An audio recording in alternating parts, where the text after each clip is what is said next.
Meet Harmon Killebrew, slugging star Minnesota Twins.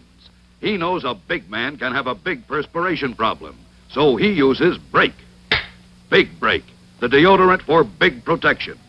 Look, most roll-ons, stroke for stroke, give this thin line protection, but Menon Brake has a big roller top that rolls on this wide protection a big man wants.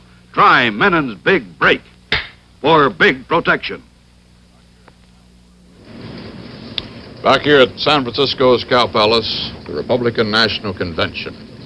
They've been filling time on the floor while the escort committee prepares to bring permanent chairman Thurston Morton to the platform, and while the convention awaits the arrival of one of its highlight speakers in the scheduled 4 days of events here, the latest Republican president of the United States, Dwight David Eisenhower. Bob Pierpoint is in front of the Mark Hopkins Hotel and has something for us on the plans of Senator Goldwater. Bob? Walter, Senator Goldwater has disappeared. Well, maybe not really, but at least he has been gone for several hours from his hotel suite here at the Mark Hopkins, and we reporters have lost him completely. Presumably, some of his aides know where he is, and one of them said that he'd gone out to get some well-deserved recreation, so maybe he's playing golf. Anyway, the senator does not seem to be playing much politics today, which may be significant. Perhaps he doesn't think he needs to, with the situation well in hands of his aides out at the Cow Palace.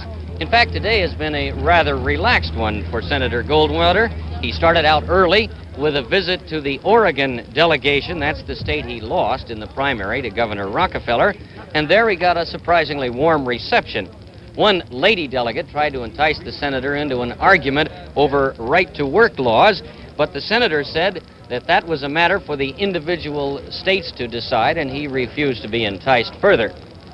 Senator Goldwater today seemed to be looking beyond the nomination, which he thinks he will get tomorrow night, to the campaign period. He talked today about the new outline of the Republican National Committee, which he wants to see filled with younger, more dynamic conservatives.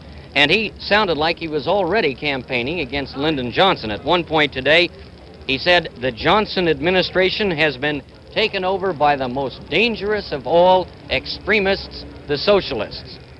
And almost any Republican could cheer a statement like that, and many of them did. That's the Goldwater story for today so far, Walter. Bob, the senator doesn't have any doubt that he and his philosophy are going to be in control of that national committee in which he wants to see young conservatives. The makeup of the national committee is almost certainly to follow the makeup of the various committees of this convention, which are, after all, appointed by the same delegations which will elect the national committeemen here. And they showed in every one of these test votes on the matters of credentials, rules, and platform that the split is just about, you can almost say safely, 65 to 35.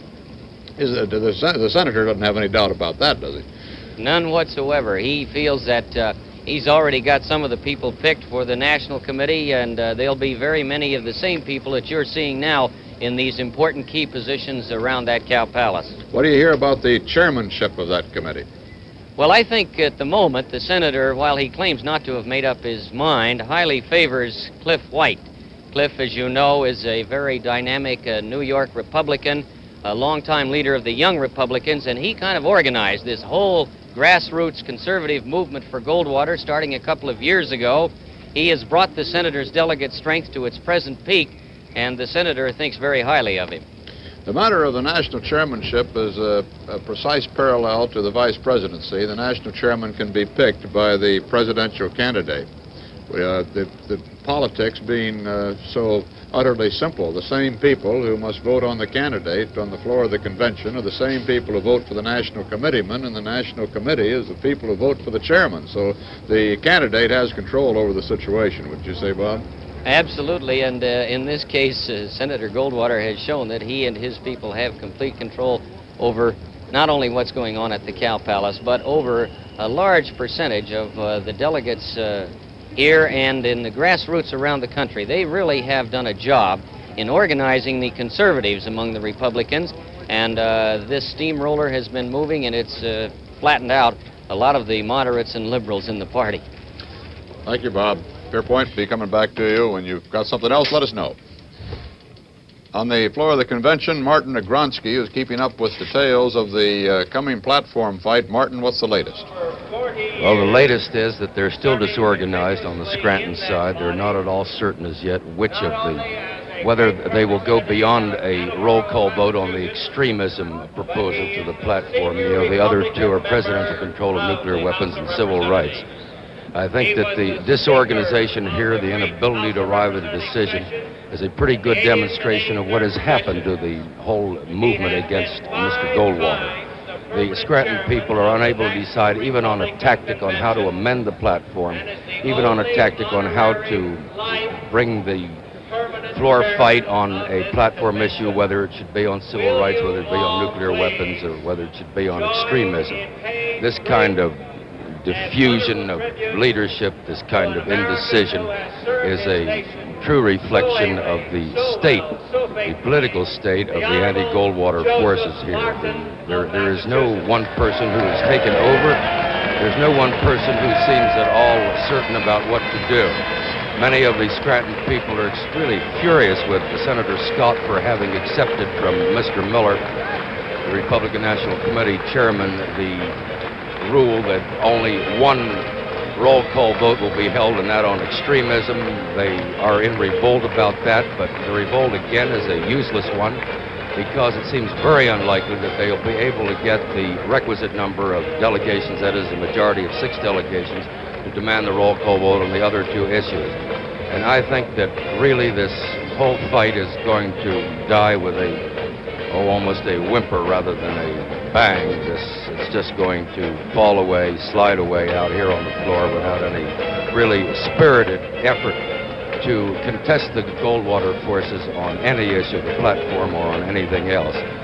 Speaking to George Lodge, speaking to Paul Grindle, one of the Scranton strategists, speaking to Representative Frelinghuysen, I find only really dismay, anger, one faction with the other, and the whole thing seems to be falling apart. Unless they can pull it together, Walter, I don't see how they can be effective down here. Actually, if any of these dissidents in the Scranton camp, opposed to the single roll call, get up and attempt to get recognition to push for a roll call on the others, since Senator Scott has made an agreement with Chairman Miller, they probably won't be recognized from the chair. They can shout and scream, but they won't get recognition. That's exactly what will happen. He'll just gavel them into submission or ignore them, which is a tradition in both Democratic and Republican conventions.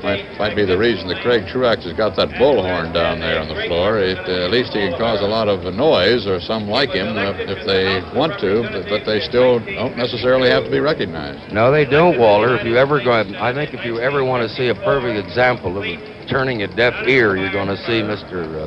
Morton turn a deaf ear when that bullhorn sounds.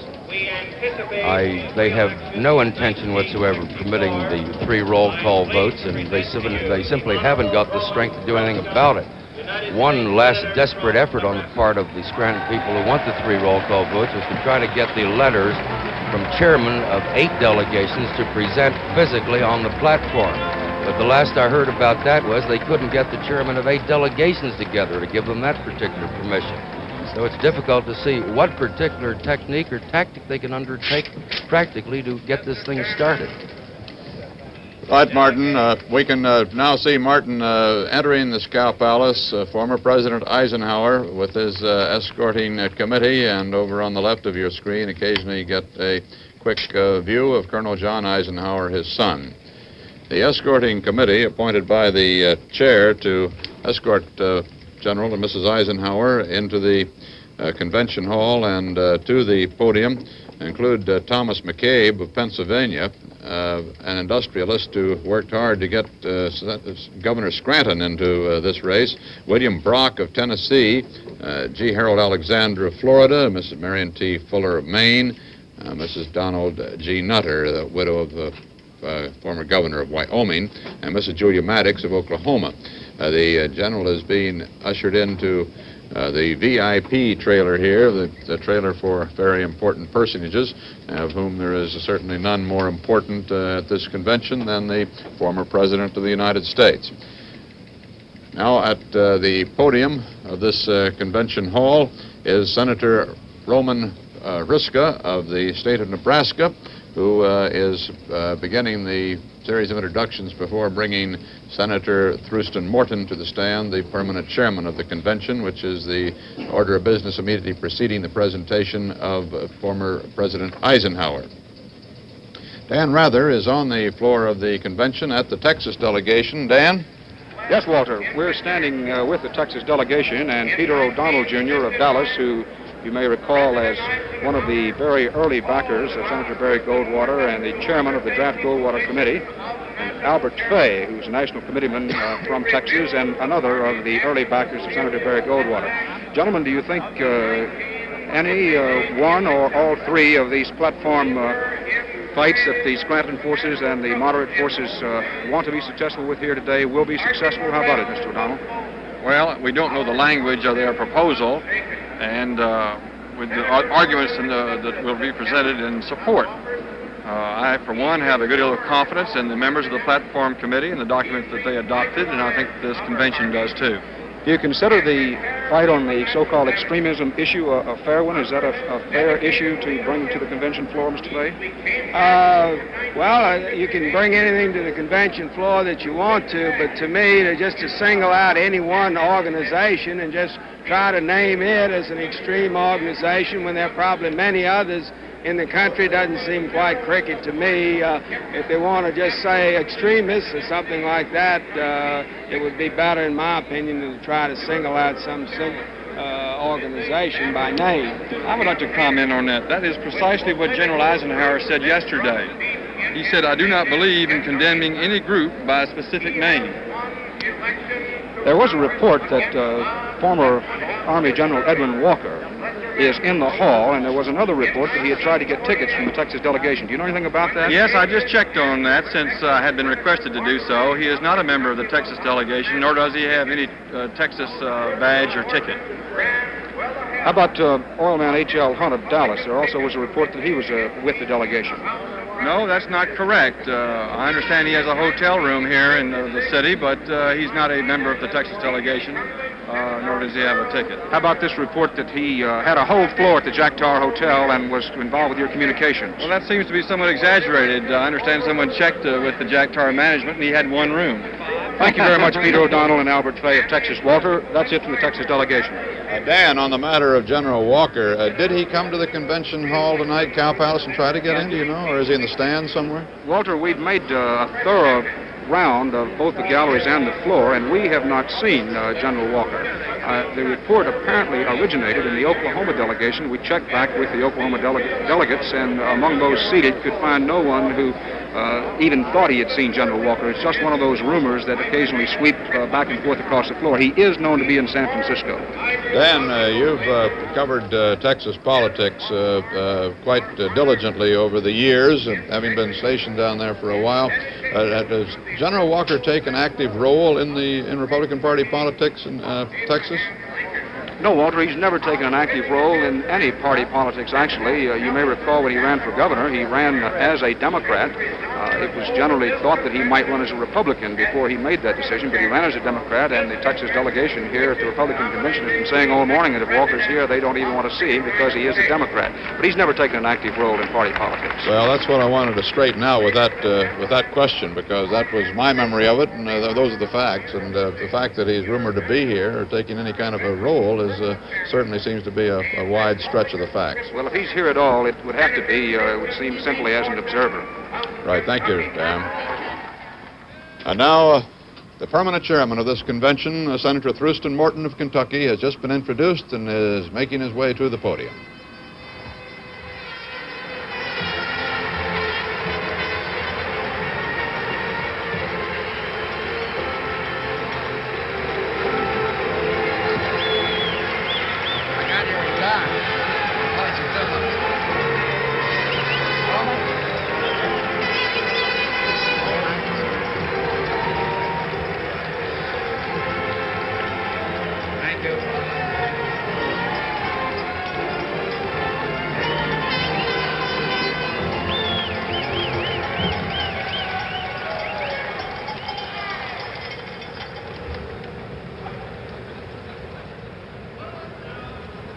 Senator Ruska, delegates and guests of this convention,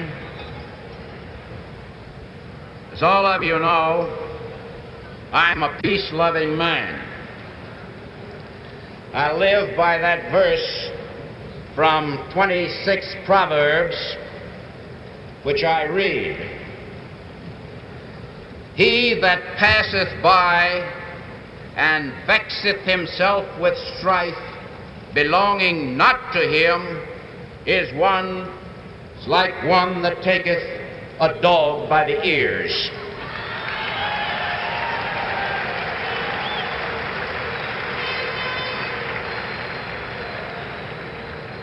In spite of the fact that I'm a peace-loving man, nevertheless, most Americans have come to expect, at least during a national political convention, one speaker to lay it on the line. I mean, the dirty linen. Fasten your seat belts. I'm going to do it right now.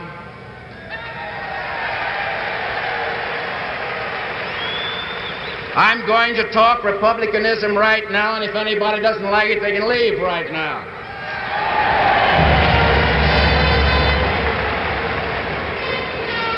And I'll tell you something. Today, the Democrats have one of the biggest bundles of this type of linen that's come out of Washington in this century. I don't know whether to begin with Billy Sol Estes or with Cuba. I think I'll start with Bobby Baker. You know, the history books say that George Washington could broad jump 23 feet. That's nothing. We've got Democrats in Washington who get sidestepped more than that today.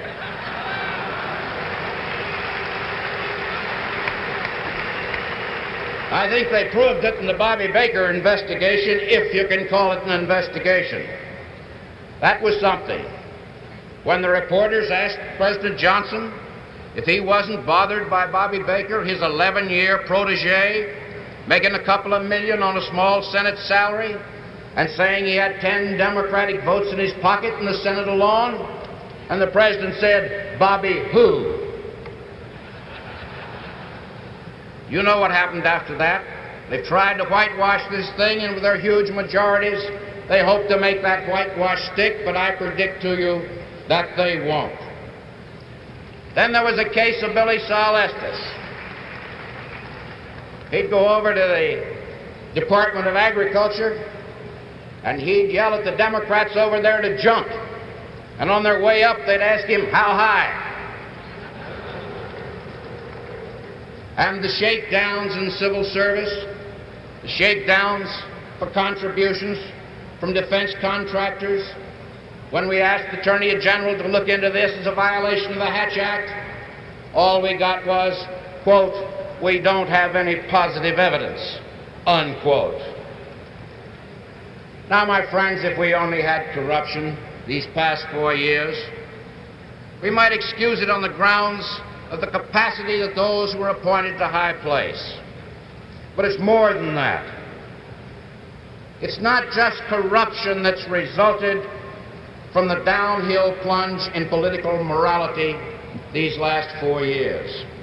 This lack of morality, this willingness to look the other way, this eagerness to pretend that not facts are not facts, has led us into trouble all over the world. I, for one, am getting sick and tired of Americans being kicked in the teeth in Southeast Asia and Africa and South America and Europe, while a fumbling, bumbling bunch of party hacks in the White House try to imitate statesmen.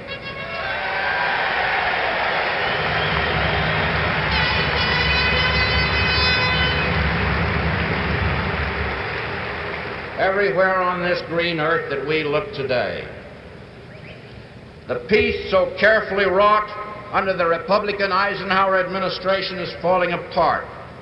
The crises springing up in a dozen different areas of the world are facts of life. They worry every American, Republican and Democrat as well, and ignoring them won't make them go away. All the press agents of the world can't change the fact that our allies under President Eisenhower thumb their noses at us now under President Johnson.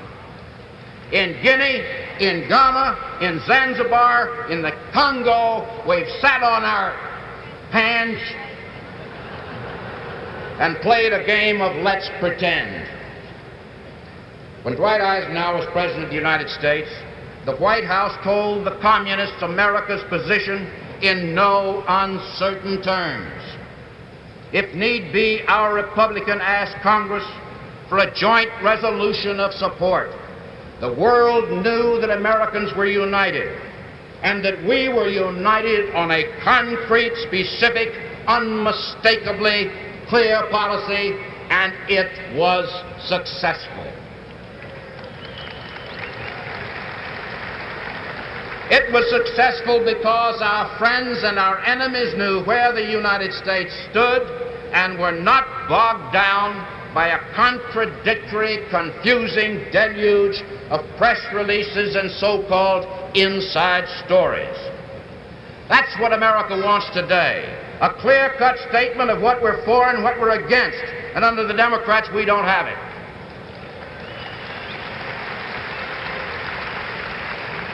Now, when I talk about the downhill plunge America has been taking these past 4 years, I don't mean just overseas.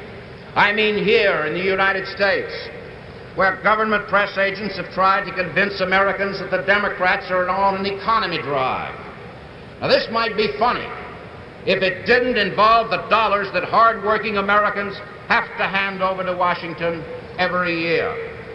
The plain fact of the matter is that President Johnson's talk of economy is a sham. Right now, today, this minute, President Johnson is spending nearly $2 million a day more than President Kennedy spent. Right now, today, this minute, President Johnson is spending $2 million an hour more than President Eisenhower spent in his last year in office. I repeat, $2 million an hour. Think of it, $2 million an hour more than President Eisenhower spent. Now, instead of reducing the national debt, President Johnson is getting an $8 billion increase in the national debt. He's raising it from $315 to $325 billion. Now, my friends, if this is a sample of economy, heaven help us the day that President Johnson decides to spend a little piece of money.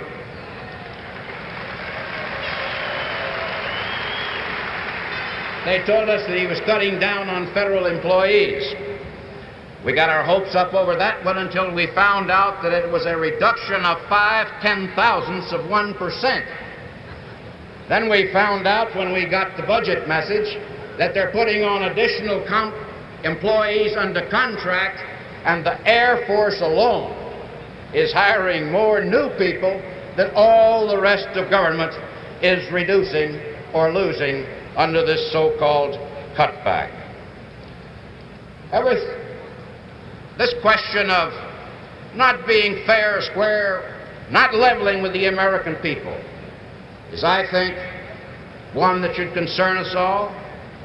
I picked up the paper the other day and I saw the Chinese communists said that we had been engaged in certain aviation missions. Washington denied it. The press corps in Washington, after properly getting good and mad, finally pinned down the State Department and the Defense Department. Yes, we had been flying these missions. Why kid the American people? The American people can take it if we give them the straight facts. Let them have it. They'll take it.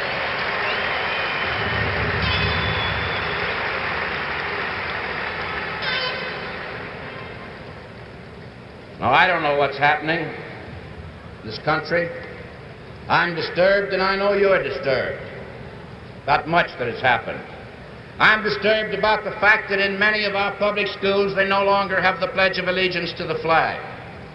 I'm disturbed about the fact that 30 school children the other day refused to pledge allegiance to the flag because, quote, their rights were involved, unquote. Now take a look at that flag. 1 million American men and women have died fighting for it in a handful of wars and countless individual acts of courage. Over 50,000 in Korea alone, almost 500,000 in World War II, over 100,000 in World War I, and almost 500,000 in our war between the states. We've carried that flag, we've clutched that flag when we knew we would have to die for it. Is today's citizen less of a man? Is today's citizen so conditioned to government press agents and television editorials and speeches by striped pants bureaucrats that he's willing to ignore the challenge of today and our history of heroism? Look at that flag. We're spending more for government this year than we are for food, for clothing, for medical care, and for religious activities. Is that what that flag stands for? Well, if we're going to change things, we've got to work like we've never worked before. We've got to spread the gospel of individual liberty as it hasn't been done since 1776. We've got to get the facts in front of every American. We've got to put the truth in his daily diet. We can do it. I know we can, because we're the ones that believe in America. We are the ones who believe in Americans, who believe in the potential of the people of this country. But we've got to start now, and we've got to fight. We've got to start now, here tonight, and keep going full steam until the Republican Party takes over the direction and the management of this country. This we can do. This we can and will do through victory in November. Now let's get on with this show. We're going to hear from one of the greatest Americans of all time tonight. We're going to adopt a platform, and we're going to nominate a winning ticket here in the next couple of days. Let's get the show on the road.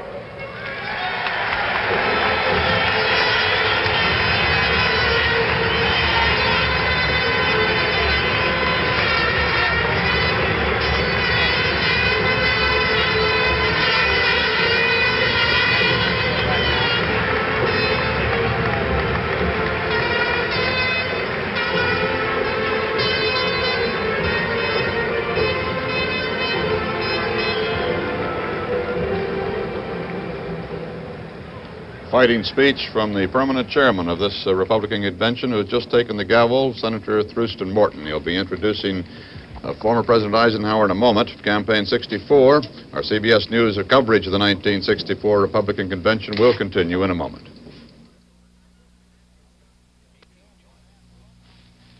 Aching joints, arthritis, minor pain, no rubbing can make salves or liniments penetrate to reach that pain deep inside joints and muscles. Get Liquid Heat. Just brush on heat. Heat soaks deep into skin fast, and when heat soaks in, pain flows out. Heat replaces pain from deep inside joints and muscles with hours of soothing relief. For relief of aching joints, arthritis, minor pain, get Heat. When heat soaks in, pain flows out. For every bug you see, there are more bugs hiding. But now comes Black Flag House and Garden Spray for both indoors and outdoors. Not only kills bugs where you see them, Black Flag's invisible fumigating action attacks bugs you don't see, kills bugs where they hide. Outside, too, Black Flag House and Garden kills bugs where you see them, kills bugs where they hide. Smells good. It saves up to 29 cents. Black Flag House and Garden Spray.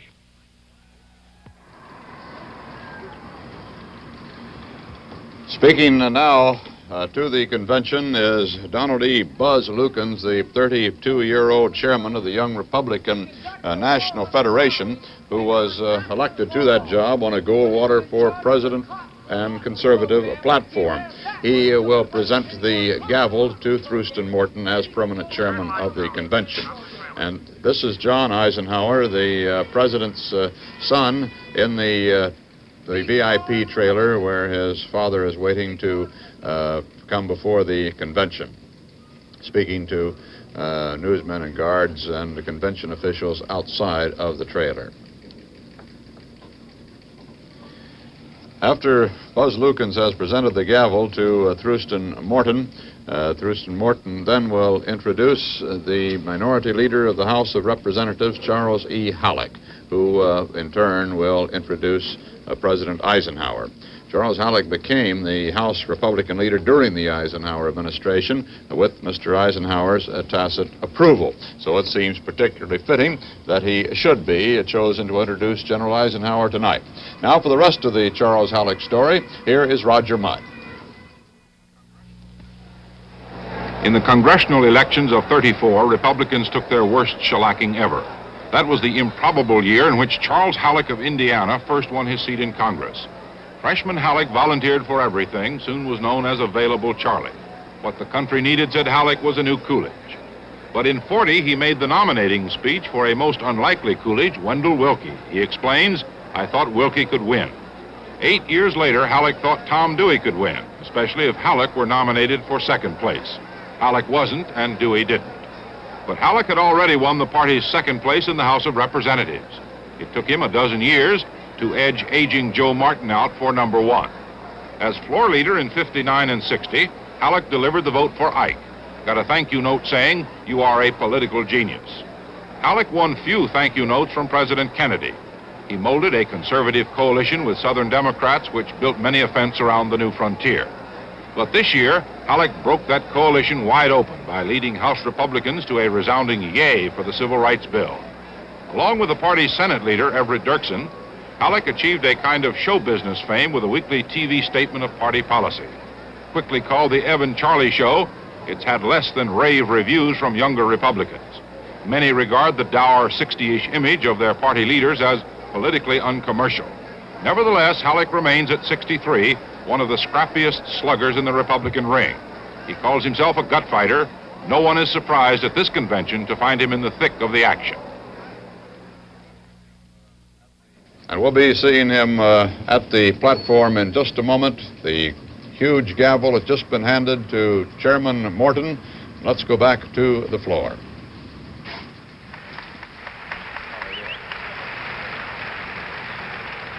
That is Buzz Lukens, the head of the Young Republican National Federation, with him. All right, I hope this is reinforced here.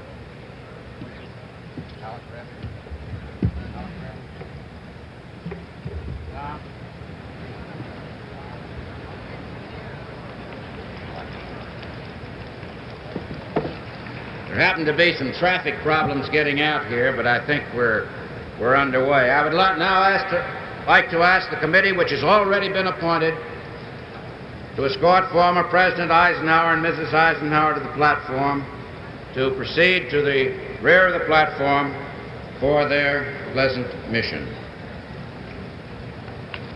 Now,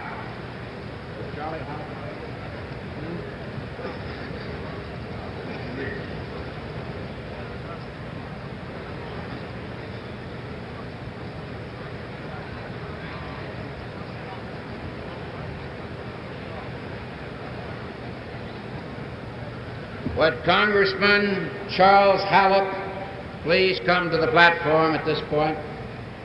Congressman Halleck of Indiana, leader of the Republican Party in the United States Congress, would he please come to the platform? While he's making his way to the platform, could we have one number?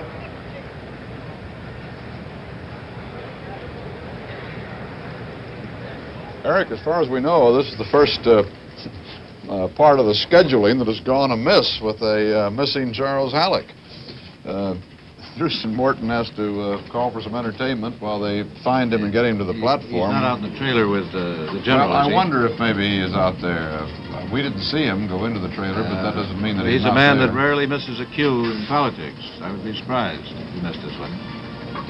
Remember the dramatic occasion when they decided in Washington that wonderful old Joe Martin had run his course as the minority leader, the leader of the Republican Party, and Charles Halleck stepped in. Halleck wanted very much to be the vice presidential nominee in '48. Thought he had it, but he didn't. And he's been a little frustrated, perhaps in some ways. He's a good, scrappy fighter, as someone was just saying.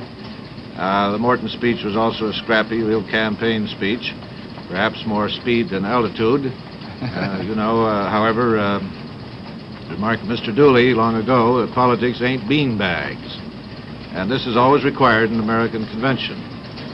We're getting a little more of it tonight. The pace of this thing is stepping up a bit tonight. The campaign oratory has begun. There's Halleck. Did we just Halleck just went by the trailer. He was out there. We saw him in one of our control monitors here. We didn't see him on the screen. He just left the trailer. Martin Agronsky's on the floor of the hall. Eric may have something new on the platform fight and how it's developing. Martin? Walter, we've been trying to determine as well as we can how the vote on the platform will go, and particularly the vote on extremism. And our floor reporter's been checking with delegations, and our estimate is that something like 700 votes. Martin, yes, Martin, Walter. we'll come back for more of that. Charles Halleck is just getting to the podium. Will be introduced by Thurston Morton. We want to hear this. Right out. Sergeants at arms, the assistant sergeants at arms to do so.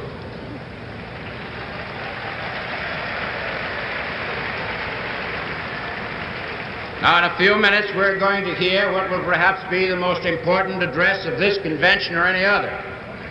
And I insist that these aisles be cleared and that this body execute and show some degree of decorum.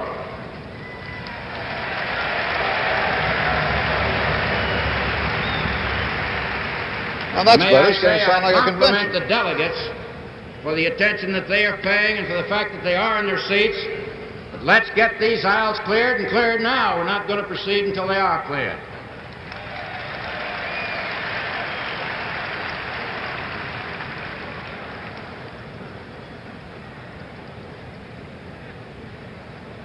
All right, let's get moving out of this aisle here.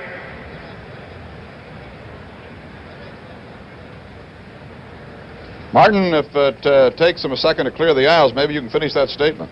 Yeah, well, they're trying to achieve decorum. Walter, our estimate is that something like 31 states will go against this extremism resolution and only 16 for it. That's 48 of the states that are represented here, 48 of our 50. And probably something like between 700 and 800 votes will go against the extremism resolution, the rest for it. Now, what is most interesting about the check that we did was that we also asked about where would these states stand on a civil rights vote. That is an effort to introduce a civil rights addendum to the platform. And the answer to that was that it would be very, very tight, and in fact, the Scranton people might have won on that issue. So it would appear that in choosing the extremism issue, they seem to have blundered again in that particular instance. Now, what I can't understand is that if we can do this check, and if we're right, of course, and we hope we are, but if our check is right, why could not they have done the check and decided on civil rights? Again, if it does prove to work out this way, Walter, I think we have an instance here of not too good generalship, not too good political operations on the part of the Scranton people. Interesting to see if it goes this way. This is really the only opportunity that the Scranton people have to get a fight going here on the floor, to do anything to reverse the Goldwater trend. If they miss here, I don't know where they can succeed. Okay, Martin, just introduce Charles Halleck and back to the...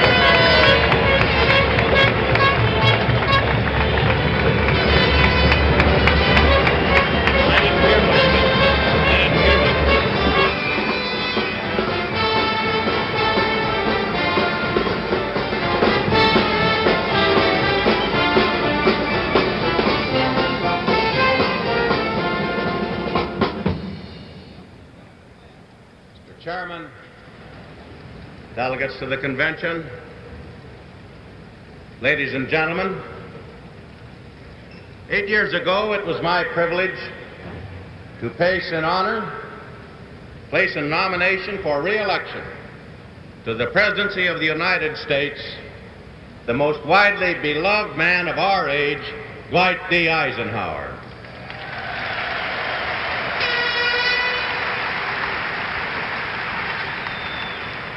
Addressing my remarks to him on this very spot, I said, "You have proved yourself to be the right man for our times." Dwight Eisenhower went on to win the greatest victory of any presidential candidate in the history of the Republican Party because the American people felt the same way about him as I did.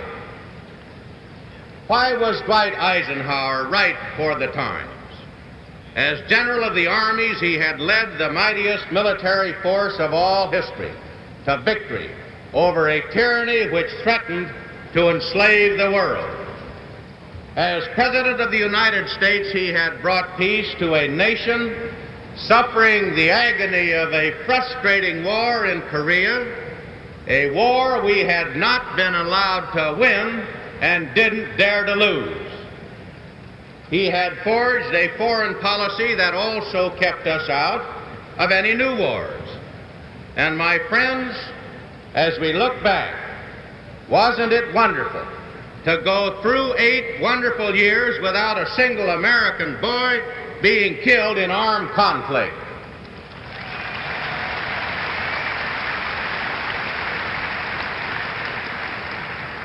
President Eisenhower had moved with a sure hand to build for America the most powerful military defenses in the world. The people of this country now know that throughout his years, he wisely provided for the continuing strength of that posture all the 1960 Democrat campaign oratory to the contrary notwithstanding. He had made clear to the Kremlin rulers in terms they could understand that he was a strong leader of free men, determined to stay free, and that he meant what he said. He leveled with those who had designs on our liberty so there could be no misunderstanding. And because he was forthright and resolute, the whole free world breathed easier for those 8 most welcome years. And here at home, President Eisenhower came to the presidency at a time when war-borne controls and regimentation were strangling our economy. Thanks to this great Republican president and to a Republican Congress, those shackles were broken, and the nation's productive capacity surged forward to an unprecedented period of peacetime expansion. Beyond that, President Eisenhower had brought new dignity to the highest office that we could bestow on any man. By his statesmanship, by his stature at home and abroad, President Eisenhower had made all of us prouder to be Americans.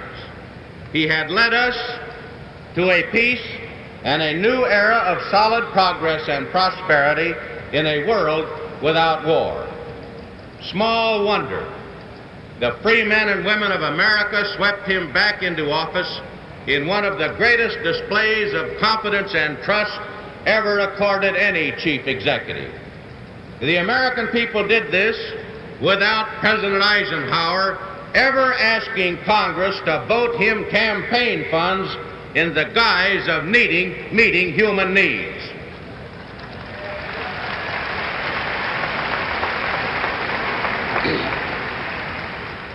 As one of the elected officers of the House of Representatives, it was my privilege to meet regularly with President Eisenhower during the 8 years of his presidency. As the Eisenhower programs unfolded, the nation continued to move forward. Under his leadership, Republicans in the House of Representatives, whether we were in the majority or the minority, displayed continuing unity without parallel, I say, in American politics. In this fight, no one has given those of us on the firing line in the Congress more encouragement than this man from Gettysburg.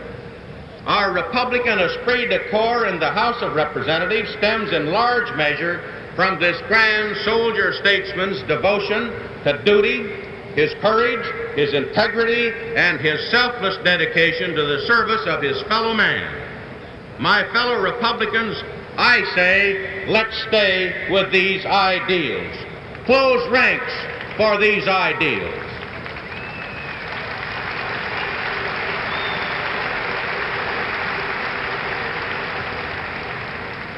This I want clearly understood. If Republicans in the House of Representatives north, south, east, and west, urban and rural, can demonstrate the solidarity, the unity that the 178 of us in the House of Representatives have been demonstrating, then I say Republicans all up and down the land ought to be able to do the same thing. So do this, and victory will rest on our banners. Keep the faith in our cause and in our country, as the distinguished American I now present to you has kept that faith. I now present to this great convention General Dwight D. Eisenhower, the 34th President of the United States.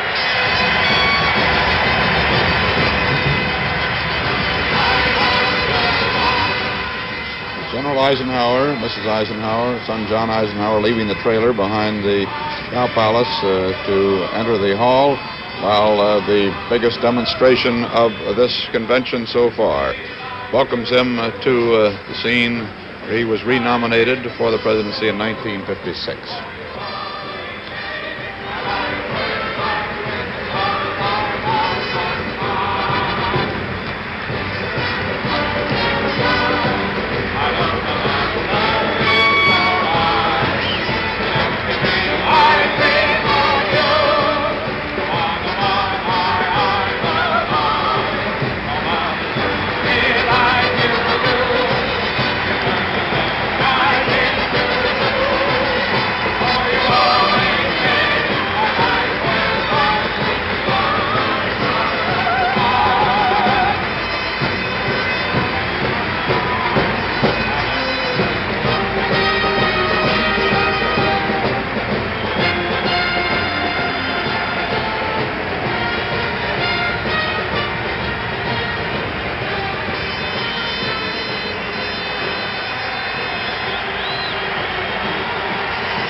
Thank you very much.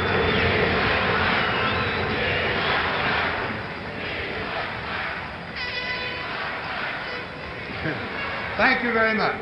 Thank you very much, folks. Thank you.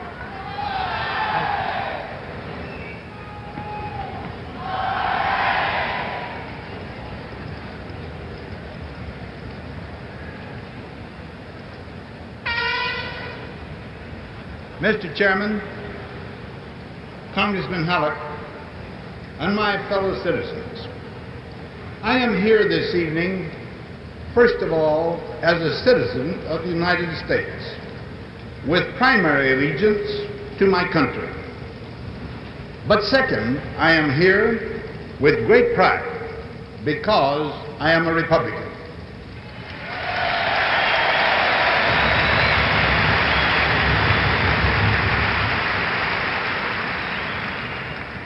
I am dedicated to the purposes of this party. I am jealous of its good name. I am grateful to those who, among us, represent us all by their discharge of political responsibility. Because of these feelings, I hold this simple conviction. For the good of America, Republicans must be restored in great numbers to controlling positions at all governmental levels, including the highest, the presidency of the United States.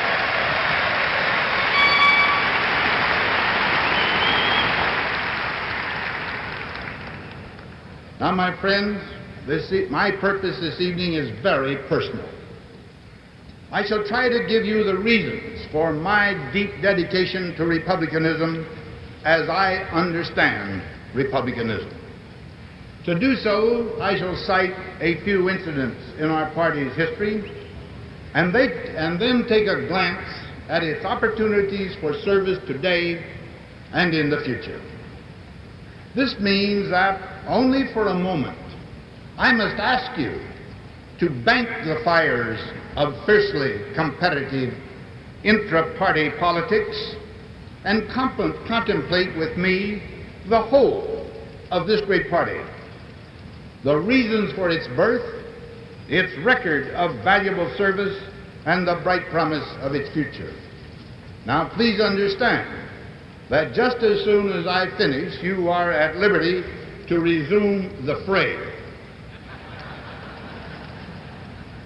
Our party, let us never forget, was born out of protest against a supreme indignity to mankind, slavery, the story of which is found on the darkest pages of America's history, both North and South. It persisted as a social cancer even in this land of liberty until Abraham Lincoln eliminated it a century ago, supported by our party, which he led. This Republican Party then was conceived to battle injustice. It was born committed against degradation of people. So it is more than mere coincidence that we Republicans have as an article of political faith, faith in the individual. Nor is it coincidence that our party, so born, has never ceased to champion the rights and privileges of every citizen, regardless of race or station.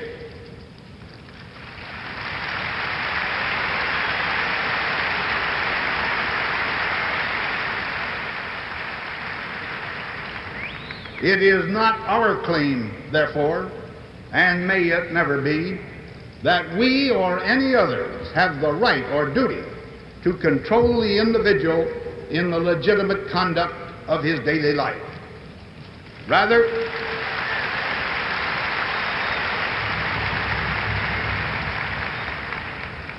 we have ever sought to create an atmosphere of liberty and to sustain its substance.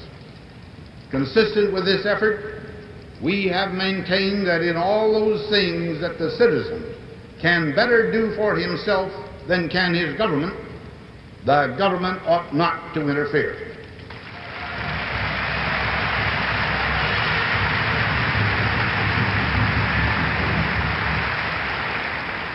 From the time that Lincoln signed the Land Grant Act in 1862 to recent weeks, when Republicans in Congress, to their great credit, voted far more overwhelmingly than did our opponents to pass the Civil Rights Bill.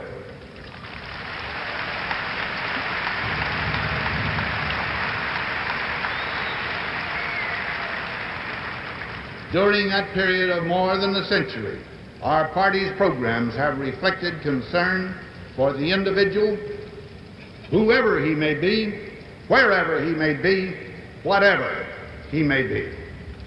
Though often cast in the role of the opposition in recent years and compelled to battle a never-ending stream of unwise proposals, our party's stature has been earned through its dedication to positive purposes. For half a century after Lincoln's inauguration, our country lived under almost continuous Republican leadership, and it prospered mightily. Transcontinental systems of railways, roads, and waterways, great manufacturing plants, schools, and bustling communities. They sprang forth as if by magic, all the product of a free people, vigorously and freely competing among themselves. Protected by laws against an unwarranted concentration of industrial or financial power, our citizenry proudly and happily pushed forward to new levels of achievement and prosperity. The next half-century, beginning shortly before World War I and marked later by the Great Depression, World War II, and the Korean conflict, ushered in a season of troubles. In the last 32 years, our political opponents have controlled the executive branch of the federal government for 24 and the Congress for 28. During this period, our money was recklessly devalued with great hardship upon much of our citizenry. The extension of federal influence was made permanent policy, even though its miserable lack of success in the economic arena persisted until the violent demands of war obscured the unhappiness of the failure.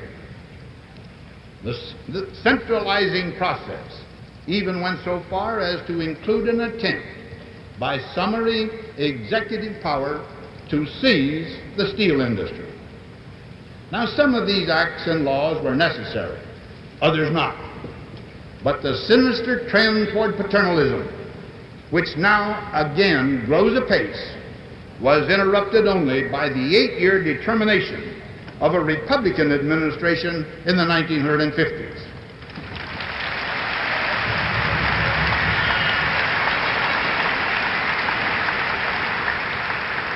That administration stood for integrity in government.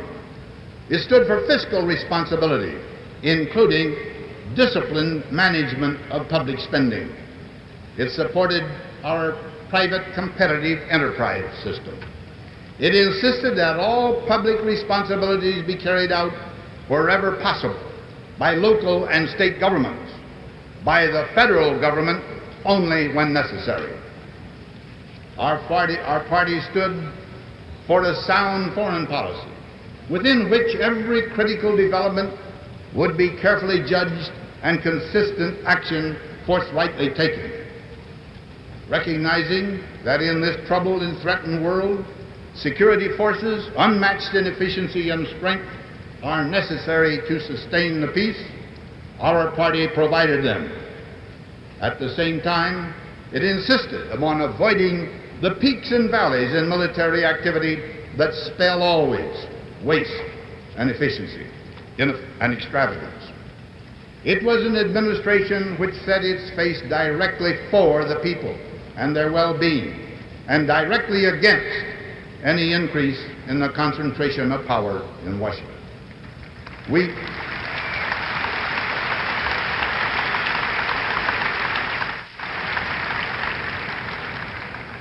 We rejected all those steps which, over the long run, would make the citizen a ward of government. Instead, our Republican position was that the ambitions, incentives, and aspirations of free men are the mainspring of all progress.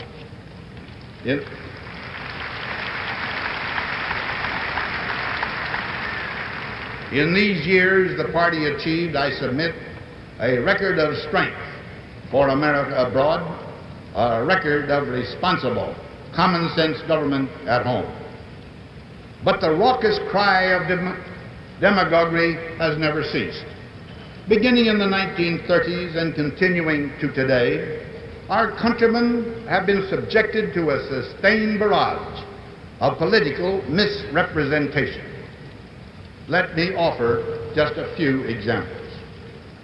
First, for 30 years, opposing political leaders have claimed that ours is the party of privilege. This is utter nonsense. Our concern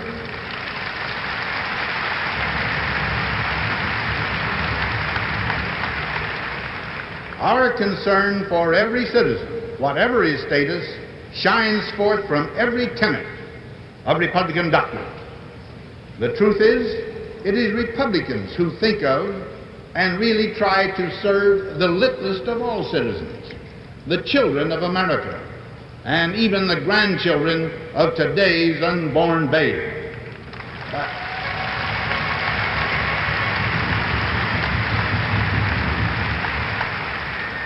by our insistence upon paying now for what we demand from government today, instead of charging our bills to posterity, we are seeing to it that those who follow us will not one day be working out their lives paying off gigantic debts run up through our own selfishness and profligacy.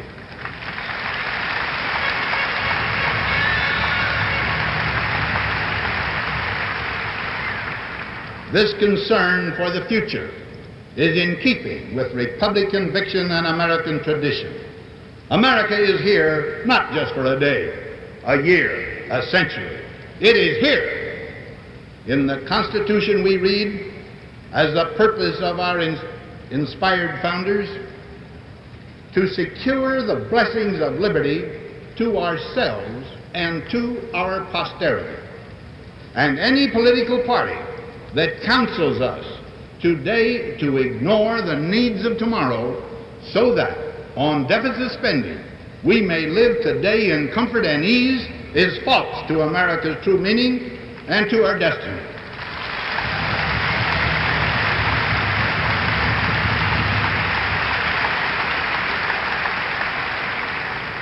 So our policy of sound conduct of fiscal affairs is simply proof of our concern for all Americans, both now and in the future. Again, when Republicans stand for a sound dollar, meaning one that will buy tomorrow roughly as much as today, demagogues cry out that we care less for people than for money. Yet who can be hurt more by spiraling costs than the wage earner? The worker will one day have to live on his hard-earned pension, insurance policy, or savings account. He has no defense against the silent but most insatiable thief of all, inflation. It is for the sake of that worker, white collar, blue collar, no collar, that we fight to prevent erosion of our currency.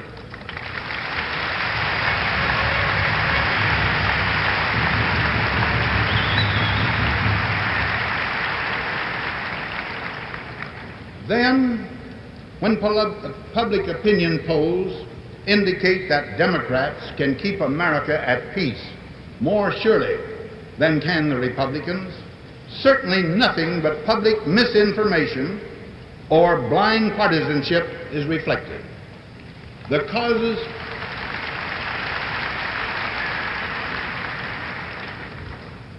causes of America's wars of this century cannot fairly be laid to any political party or individual.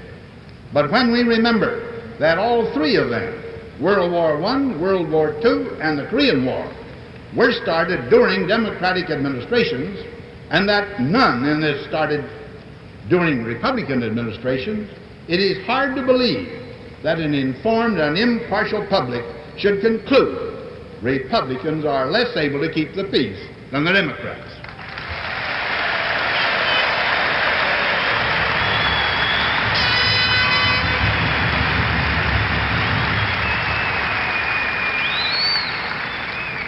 But the most persistent charge against us is that Republicans have ignored the great human problems that have been occasioned, or at least intensified, by modern mass production. While Republicans have insisted that these problems should not become the football of Washington bureaucrats, we have approached them sympathetically and at the grassroots, so that the solutions for emerging difficulties would be tailored best to the conditions pertaining to specific needs.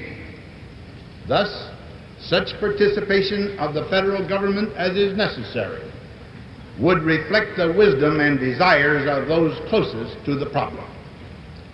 It was in this framework of conviction and action that a Republican administration in the 1950s extended Social Security coverage to 10 million more people. It is why Republicans increased Social Security payments to meet the increased costs caused by earlier inflation. For the same reason, we initiated programs to meet the conditions in chronically depressed areas, programs designed to help people help themselves. Also, it was why we took steps by law to ensure the ability of able young men and women to obtain university training, today so badly needed by the nation. Now, in all such work, the Republican aim has been not merely to meet the immediate and inescapable material needs of the citizen, but so to act as to do no damage to his pride, dignity, self-reliance, and self-confidence. This is the kind of help in which Republicans believe, the kind they evidenced when, under the leadership of a Republican administration, the first breakthrough in 80 years was made in obtaining civil rights, civil legislation. Except for that success in 1957, and except for Republican leadership in the current Congress, it is scarcely likely that the Comprehensive Bill of 1964 could ever have become law.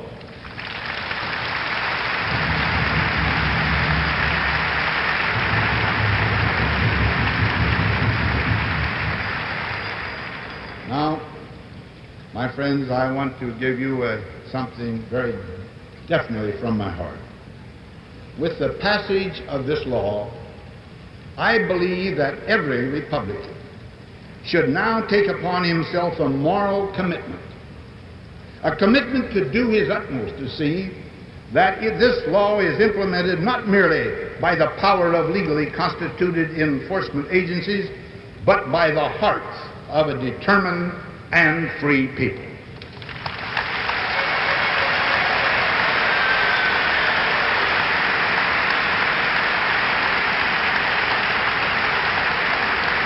CBS News has just been told by Senator Hugh Scott that the Scranton forces will fight on the civil rights issue, not extremism, tonight. That the spreading of the truth about our party and about the philosophy that has guided us from Lincoln's day to this moment is for us a basic mission and duty. And to do this, we must maximize our strength. We must learn that when any Republican concerns himself too much in condemning this or that faction of decent people in the party, he is hurting himself and the party.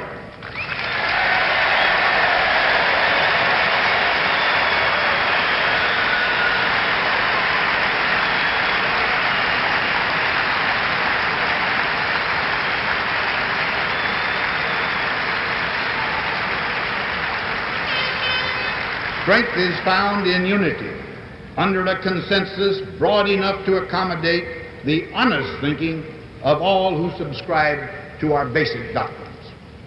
Of course, individually and as a party, we must never shut our eyes to problems that adversely affect numbers of our people and that they are unable themselves to solve.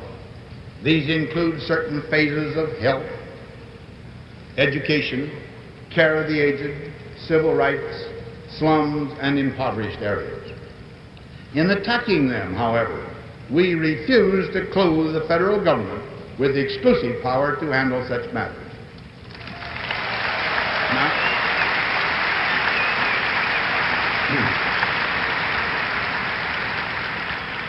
But here is the rub. To achieve a balance between local and federal participation in these problems is difficult. So difficult that it is in these efforts we find differences, sometimes deep differences, among us. But these differences, I submit, do not go to the root of republicanism and our basic doctrines. Rather, they concern matters of degree of effort, procedures, and methods. Other divisions, far less valid, are created among us by geography. Frankly, I doubt that I belong to any of these sectioned party groupings. I do hope that no one will read me out of the party because I was born in the Southwest, raised in the Midwest, now live in the East, spend the fall in the Deep South and winter in the far West.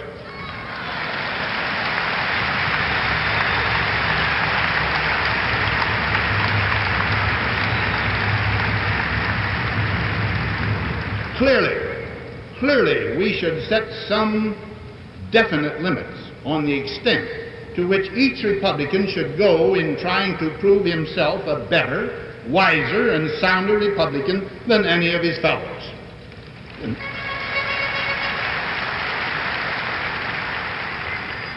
Cannot we also agree wholeheartedly that radicalism of any kind, whether of the right or the left, is bad, not simply for our party, but also for America?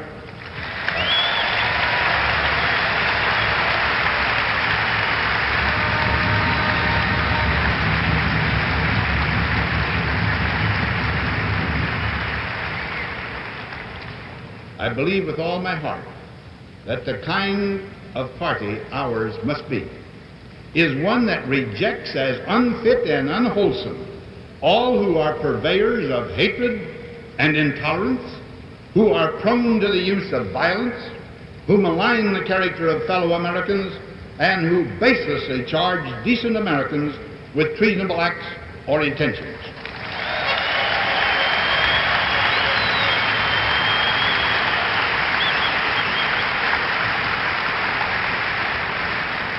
We should reject equally those who misguidedly, through extremist economic nostrums and wishful thinking in foreign affairs, would weaken or deliberately destroy this republic.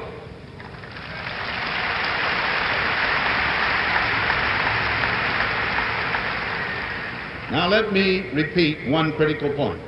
The divisions I mentioned within common sense Republicans do not evolve from differences over basic ideals and principles. They involve the lesser questions, and far too often, in the heat of our debates, we exaggerate their importance.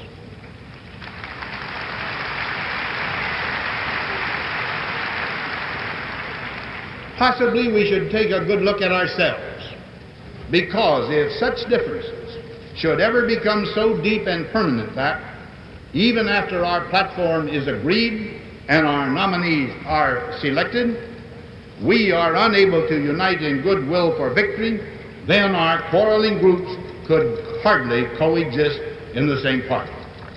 I do not accept, nor for a single moment, not for a single moment, the need for any such ridiculous outcome. For a minority party,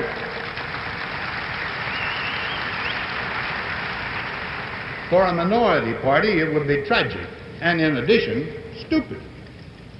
We can and we should compete vigorously and honorably among ourselves, but never can we afford to permit ourselves to be led astray by meaningless slogans, labels, preconceived notions, and prejudice. And we shall not be if we cleave to the straight path of principle and common sense.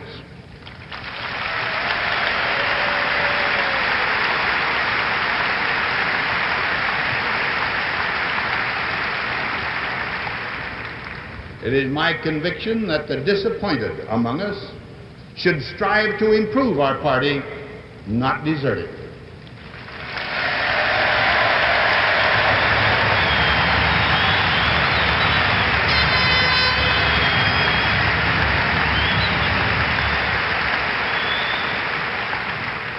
My friends, we are Republicans.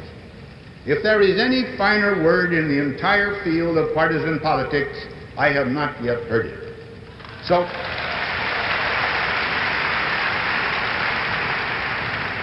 So let us particularly scorn the divisive efforts of those outside our family, including sensation-seeking columnists and commentators,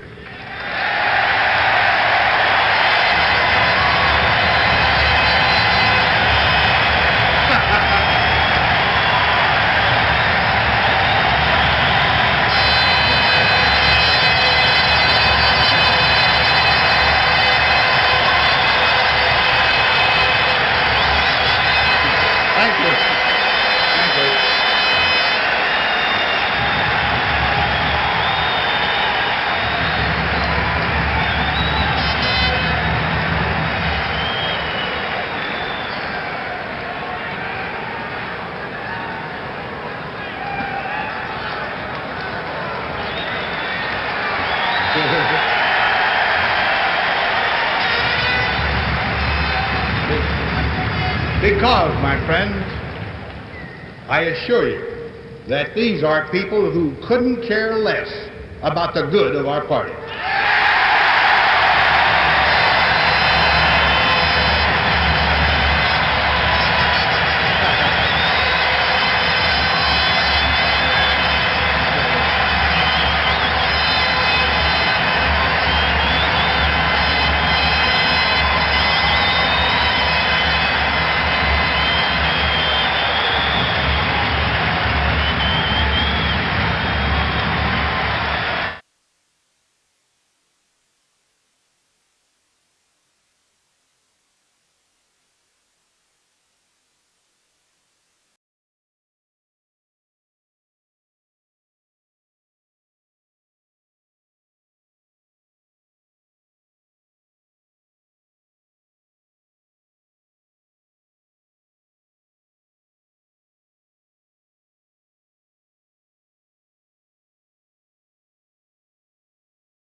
very late tonight. Can it be a roll call vote on each measure? They can, but I don't think they will. Why not?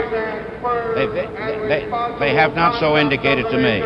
Well, we've been told that the Scranton people were informed they could have a roll call on only one issue.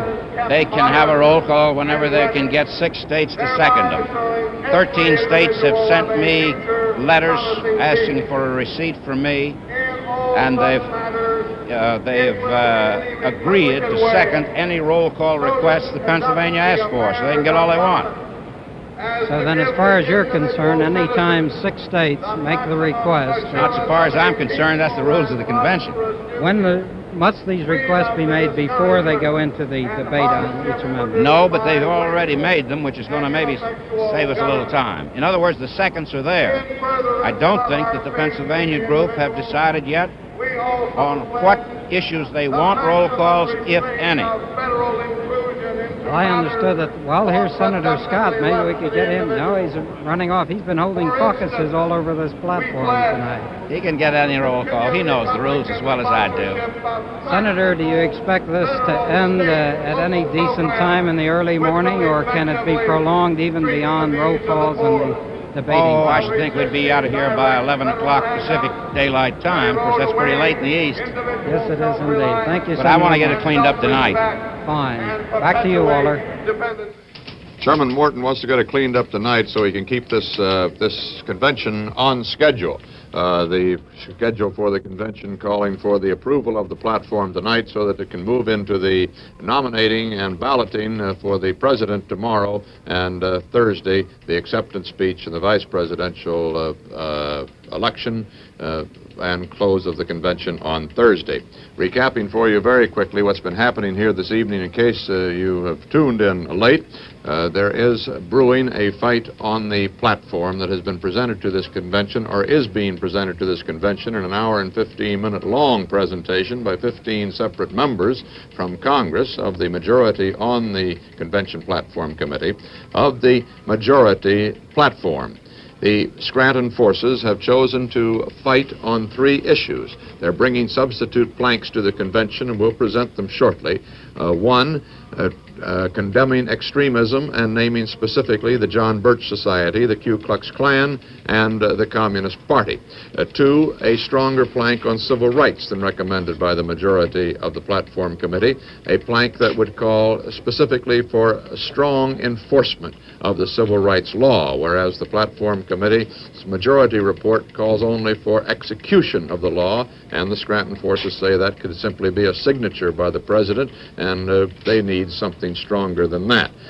They also would like a plank stating specifically that the Republican Party endorses presidential control of nuclear weapons and their use, and they're not being passed on that authority to military commanders in the field, as Senator Barry Goldwater has suggested. He amended that to a single commander in the field during news conferences here at San Francisco. This is the story of the fight that's about to occur on the convention floor. Now let's go back to Bill Small and Senator Hugh Scott. Thank you, Walter. With me is Senator Scott, who is masterminding the attempts to amend the platform. Senator, what does it look like now? With regard to what? Well, how are you doing? I understand that your forces were in a bit of a controversy over whether or not there should be more than one roll call. Well, no, we never have had a controversy over that. We've had controversy. We've had some 40 or 50 people who have had different views as to which of the amendments on which should we demand a roll call. Some people thought all of them, some people thought one or the other.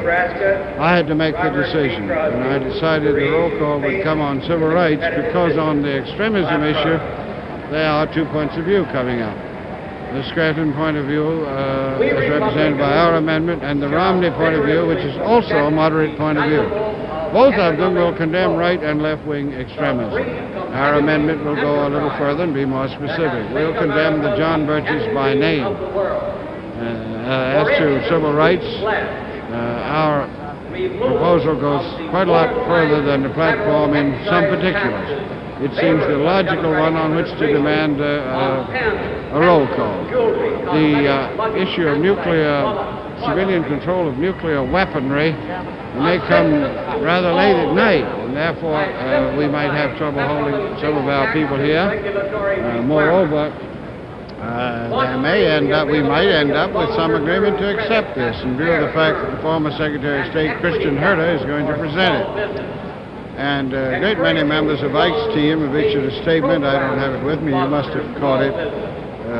Alan Dulles and Secretary of Defense Gates, Ambassador Lodge, and others, supporting our amendment. The amendment itself is in the words used by President Eisenhower to Ambassador Lodge and to Secretary Gates as to his views on civilian control of the military. We're simply restating Ike's views.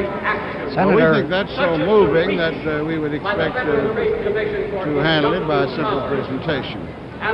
Senator, if I can interrupt this presentation momentarily, Walter Cronkite wants to ask you a question. Can we slip these on you, sir? Consumer decisions in the marketplace.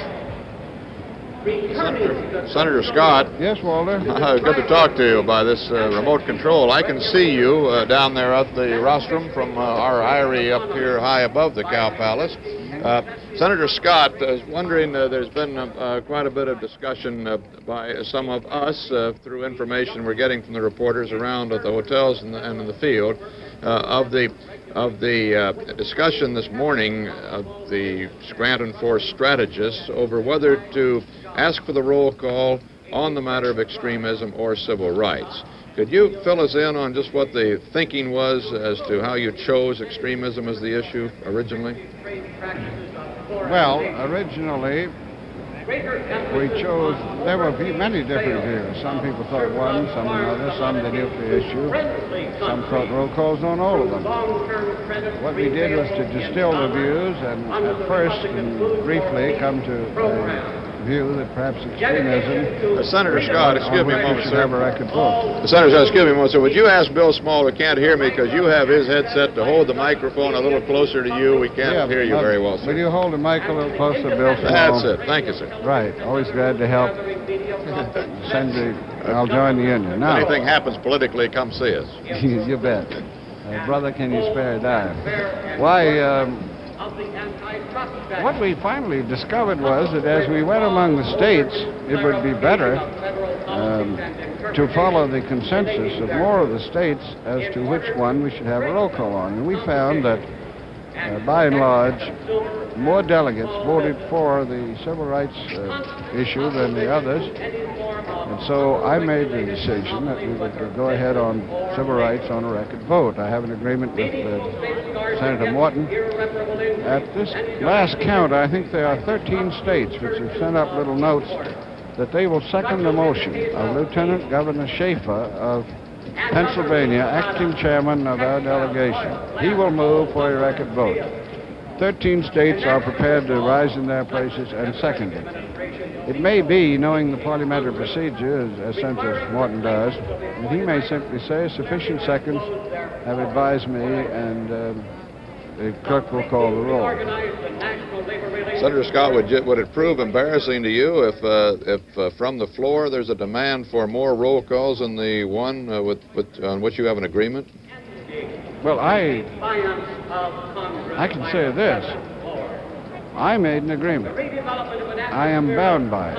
In fact, I made two agreements. The first agreement I made with Senator Morton and Chairman Laird was that I would do my best to hold it to one roll call on the three issues which Governor Scranton feels should be debated.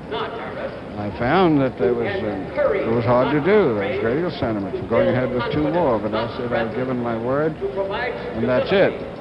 Then I made a second agreement with Richard Van Dusen of Michigan, acting for Governor Romney. And on that, we agreed the order in which the amendments would be called. I'll give you that if you want in a minute. We notified Mr. Laird, Mr. Morton of our agreement on this. Therefore, having made two agreements, I can't be a party to any demands for roll calls from other areas, but I keep hearing all over the place here, as I go by states, that a number of people who are very concerned keep saying they're going to demand roll call votes from the floor. I was just asked if I would to give aid and comfort to a certain motion coming from a certain state, and I said, no, I will not. I'm bound by my agreement. What I can't stop, there might be a lot of demands, but on that I have already said to Senator Morton that I have heard this. I want him to know that I do not regard these kind of things as matters which I can take any part in. I've told him that my agreement is good. But I have said to him, when you start putting these motions, from all I hear, there's going to be a lot of clamor. Please don't blame it on me, because I'm not encouraging it. All right, thank you very much, Senator Scott. Not at all. Thank you, sir. Lou Harris has just reported to us that he finds that in the Ohio and Illinois delegations there is some concern over the civil rights plank that will be offered, and that perhaps those delegations which are rather firmly for Senator Goldwater may find some split-away votes on the civil rights plank being offered by the Scranton forces. That is exactly what the Scranton people are hoping for tonight, and we'll be watching that development very closely. And now Dan Rather on the floor. Walter, on the floor, we have the first big mystery of the convention, I suppose. It's the case of the cut telephone wire. It comes at the Kansas alternate delegation seating near the rear of the convention hall. Gene Smith, who is an alternate with the Kansas delegation, is seated at the chair where the telephone line has been cut. Gene, what's the problem here? The problem is the Scranton communication wires have been cut, I presume. This telephone belongs to the Scranton people, does it? That's right. It's mounted on a Kansas alternate seat, and there is no Kansas alternate here to man it. It's been manned by an unidentified Scranton man who has no credentials to be on the floor, as far as we know.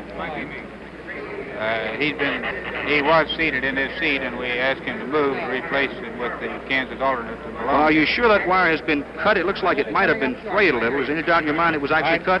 No, I don't have the least idea what happened. At any rate, the telephone is out. The communication's out. The bell rings, but they can't talk out.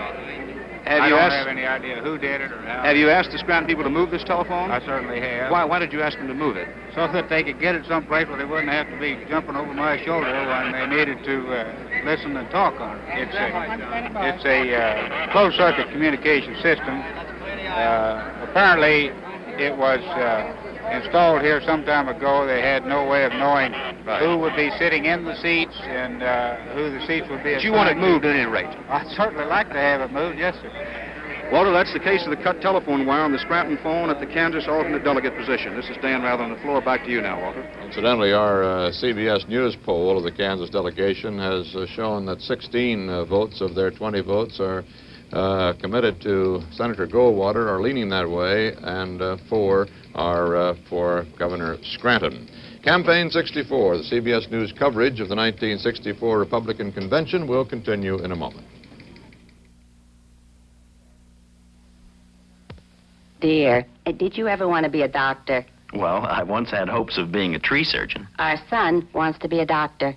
That's expensive. Well, he's saving his pennies. He can take care of us in our old age. He'll be an old man himself by the time he saves enough money. All right, let's help him. How? Life insurance. Life insurance? I was talking to our life insurance agent just yesterday. I like him. He has an intelligent forehead. He told me a father simply takes one of his policies that builds cash values and has it set up for college expenses. See? See how intelligent that is? The money is guaranteed to be there whether the father is still alive or not. Guaranteed money. What a beautiful thought. It's an advantage you can get only with life insurance. Honey. What? I think our son has changed his mind. Look, he's decided to be an Indian chief. See your life insurance agent. He's trained to help you make the most of your policies. Now we pause for station identification.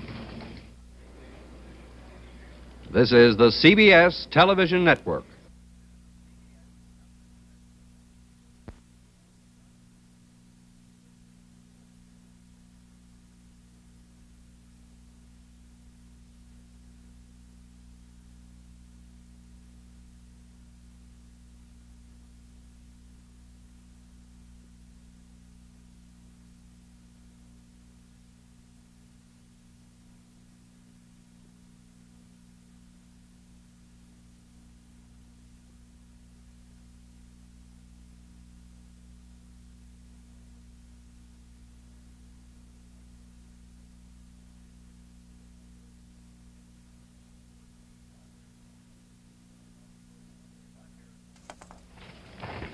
Back here at San Francisco's Cow Palace, where the 28th National Republican Convention is in its second night session, and the first one that promises a floor fight, perhaps the only floor fight of this Republican convention. A convention which seems to be solidly in the hands of Senator Barry Goldwater and the conservative wing of the Republican Party. The platform drawn up by a platform committee that was overwhelmingly in that wing of the party, some 68 votes to 32, passed this platform, which is now being presented to the convention. For almost an hour now, they have been reading that platform. They have somewhat further to go before the alternate planks, the amendments being offered by the liberal moderate forces led by Governor William Scranton will be presented to the convention. And then we will see the first roll call, perhaps, of the convention. Mike Wallace is down somewhere on the floor there with some of the Negro delegates to this convention. Mike, come in. Walter, you mentioned a little while ago that Lou Harris suggested that there was some disquiet in the Ohio delegation over the minority report on civil rights, and so I went over there and brought back Mr. C.K. Gillespie, who is from Cleveland, Ohio. He has been a delegate in the past. He's an alternate this year on the Ohio delegation of 58 men and women. Why not a delegate this year if you have been in the past? Well, before I answer that, Mike, I just heard, Walter, that on the way over here that Scranton is withdrawing. I hope that that's not true. I hope he'll stand by his guns. Have you heard that report? We haven't heard it down here on the floor. No, Mike, I haven't heard any. High source. I just hope it isn't true. Well, I haven't heard it. Now, what was your question again, Mike? I thought I'd get that into you. Walter Cronkite says that he has not heard that, Mr. Gillespie. I'll tell you, Mike, there was a report that maybe might have something to do with this. There was a report on one of the networks that Governor Scranton was on the way out here to the Cow Palace to make a statement, although it was understood that that was to be...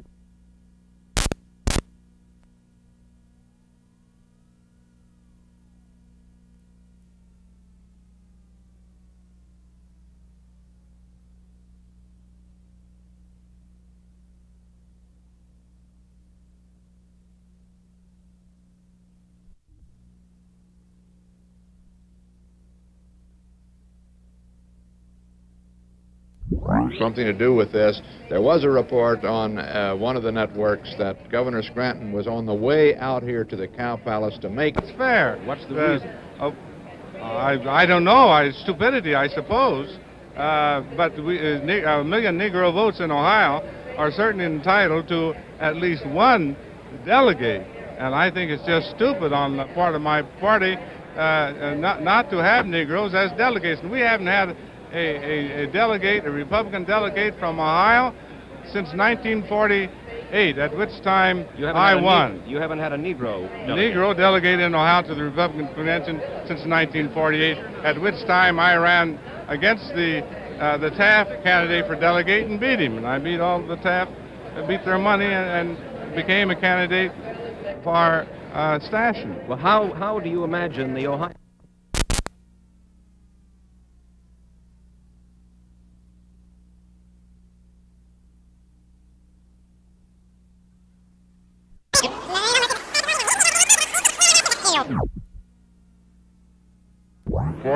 At which time I ran against the Taft candidate for delegate and beat him. And I beat all the Taft, beat their money, and became fairly unanimous against these amendments, against the Scranton proposals. Thank you very much, Mr. Gillespie. Back to you, Walter. You know, we've been doing a lot of talking out here tonight about the possible grassroots movement to get a roll call vote on all three of these liberal moderate platform planks tonight instead of only one. And I'd like to discuss that with you if I get an opportunity a little later. But right now, Hughes Rudd is outside the Cow Palace. Yes, Walter, we have the largest civil rights demonstration we've had so far. There must be possibly 300 people, maybe a little more in this one. Yesterday, you'll recall, we only had, between 60 and 70. but it's a cheerful crowd, not at all like those you see down in the South doing the same sort of thing.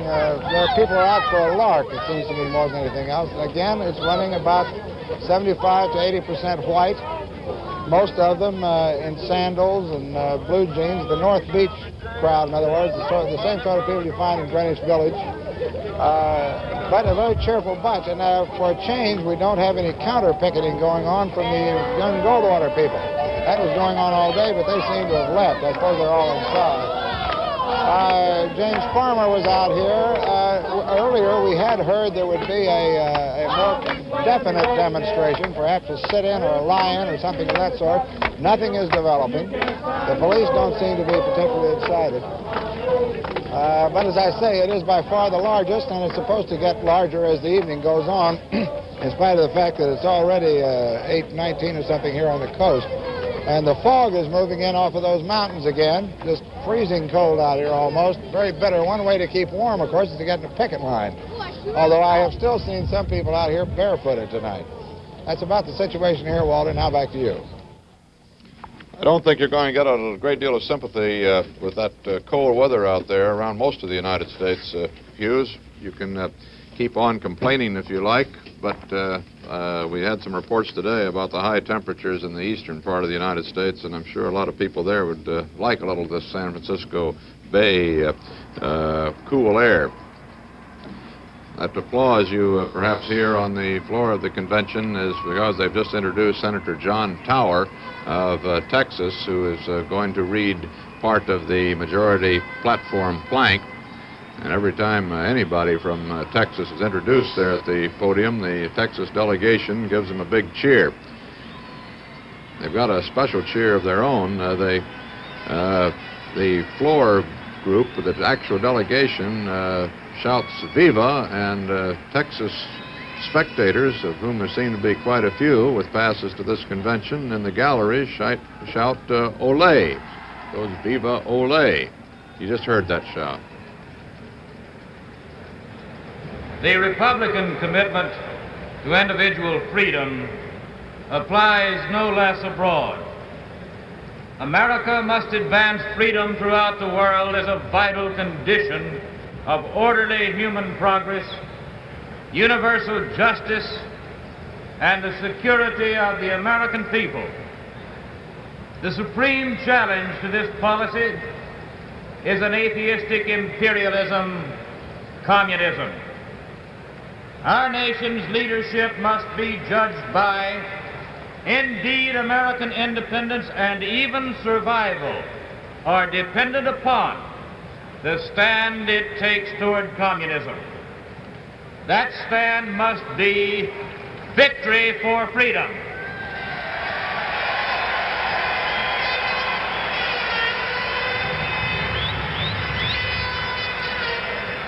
There can be no peace, there can be no security until this goal is won. As long as communist leaders remain ideologically fixed upon ruling the world, there can be no lesser goal. This is the supreme test of America's foreign policy. It must not be defaulted. In the balance is human liberty every place on earth. Reducing the risks of war, a dynamic strategy aimed at victory, pressing always for the initiatives of freedom, rejecting always appeasement and withdrawal, reduces the risk of nuclear war. It is a nation's vacillation, not firmness, that tempts an aggressor into war. It is accommodation, not opposition, that encourages a hostile nation to remain hostile and to remain aggressive. The road to peace is not a road of fawning amiability, but of strength and respect. Republicans judge foreign policy by its success in advancing freedom and justice, not by its effect on international prestige polls. In making foreign policy, these will be our guidelines. Trusting ourselves and our friends. Secrecy in foreign policy must be at a minimum, public understanding at a maximum. Our own citizens, rather than those of other nations, should be accorded primary trust. Consultation with our allies should take precedence over direct negotiations with communist powers. The bypassing of our allies has contributed greatly to the shattering of free world unity and to the loss of free world continuity and opposing communism. Communism's course. We reject the notion that communism has abandoned its goal of world domination, or that fat and well-fed communists are less dangerous than lean and hungry ones. We also reject the notion that the United States should take sides in the Sino-Soviet rift.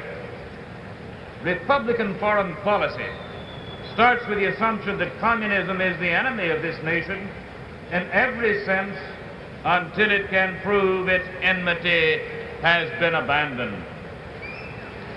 We hold that trade with communist countries should not be directed toward the enhancement of their power and influence, but could only be justified if it would serve to diminish their power. We are opposed to the recognition of Red China.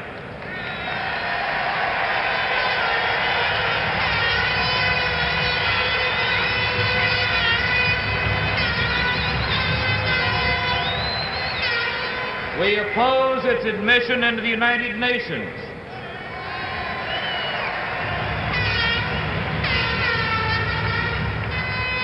We steadfastly support free China.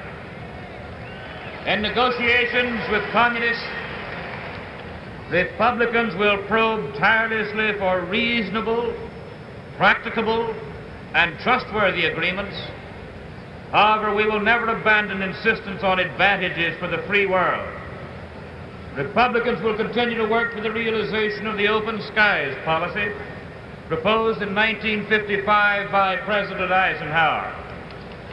Only open societies offer real hope of confidence among nations. Communism's captives.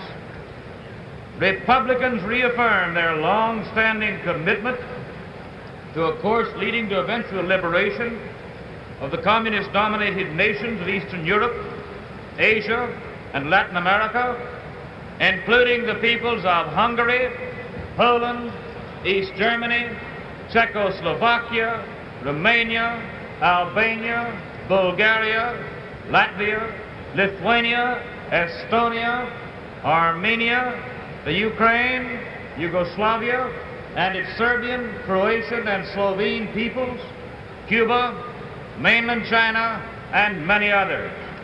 We condemn the persecution of minorities such as Jews within the communist borders.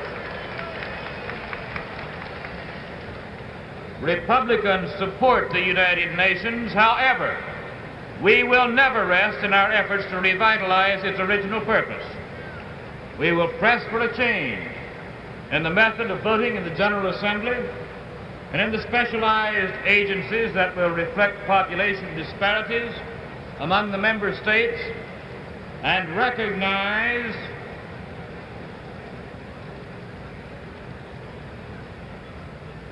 differing abilities and willingness to meet the obligations of the Charter.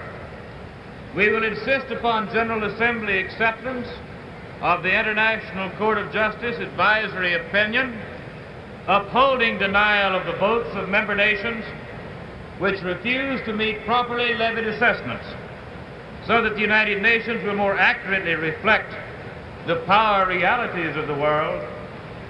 Further, to assure the carrying out of these recommendations and to correct the above abuses, we urge the calling of an amending convention of the United Nations by the year 1967.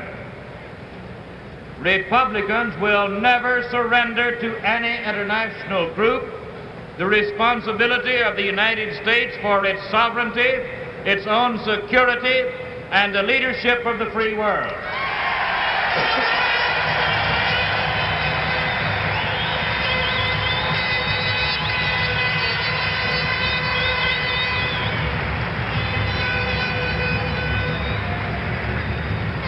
NATO, the Great Shield. Republicans regard NATO as indispensable for the prevention of war and the protection of freedom. NATO's unity and vitality have alarmingly deteriorated under the present administration. It is a keystone of Republican foreign policy to revitalize the alliance. To hasten its restoration, Republican leadership will move immediately to establish an international commission comprised of individuals of high competence in NATO affairs, whether in or out of government, to explore and recommend effective new ways to strengthen alliance participation and fulfillment. Freedom's further demands. To our nation's associates in SEATO and CENTO, Republicans pledge reciprocal dedication of purpose and revitalized interest. These great alliances with NATO must be returned to the forefront of foreign policy planning. A strengthened alliance system is equally necessary in the Western Hemisphere. This will remain our constant purpose. Republicans will labor tirelessly with free men everywhere and in every circumstance toward the defeat of communism and victory for freedom. Tower, who has been reading the opening parts of Section 4 of the platform, is also one of the chief proponents of the Goldwater candidacy. He's a political rarity, a Republican senator from Texas, and here's Dan Rather with some details of the John Tower story.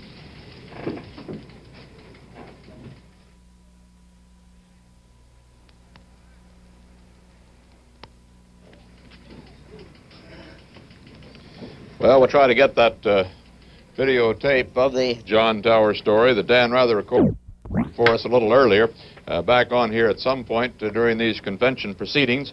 Right now, Mel Laird, the chairman of the platform committee, is continuing.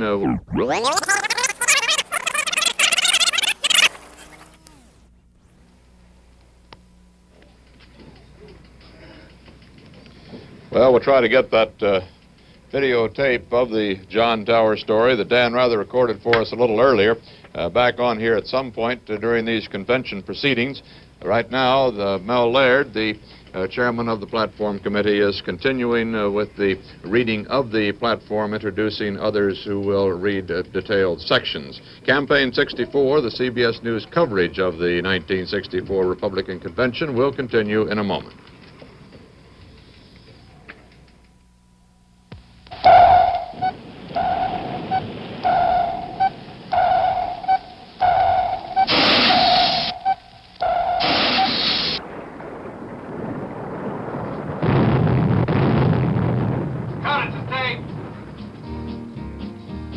With people who are big on taste, nothing measures up to a Lucky. Taste fine tobacco at its best. Smoke a Lucky Strike.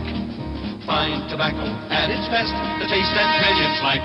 Great Taste was born the day they made this famous Lucky blend. And it's a fact, each Lucky's packed with fine tobacco, end-to-end taste. Fine tobacco at its best. Smoke a Lucky Strike. Smoke a Lucky Strike. Remember, with people who are big on taste, nothing measures up to a Lucky. From the American Tobacco Company. Back at the San Francisco Cow Palace, the reading of the 1964 platform goes on. There seems to be some disturbance down there in that delegation. Let's see if we can see what it's about. The Berlin Wall be taken down prior to the resumption of any negotiations with the Soviet Union on the status of forces in or treaties affecting Germany.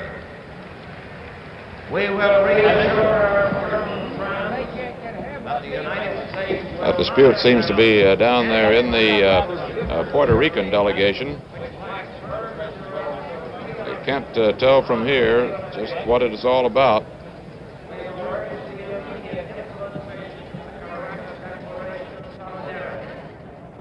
And we can't get a reading on that right now, but we'll try to determine for you as soon as one of our floor men can get over there to the Puerto Rican delegation. Perhaps we can find out what it's all about. It doesn't seem to be... Is Roger Mudd down there, do I hear? Dan Rather's down there. Dan?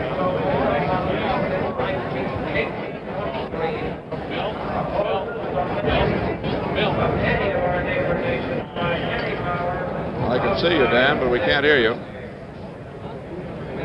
Let's try Dallas Townsend. Is he in the middle of that melee? Dallas, can we hear you?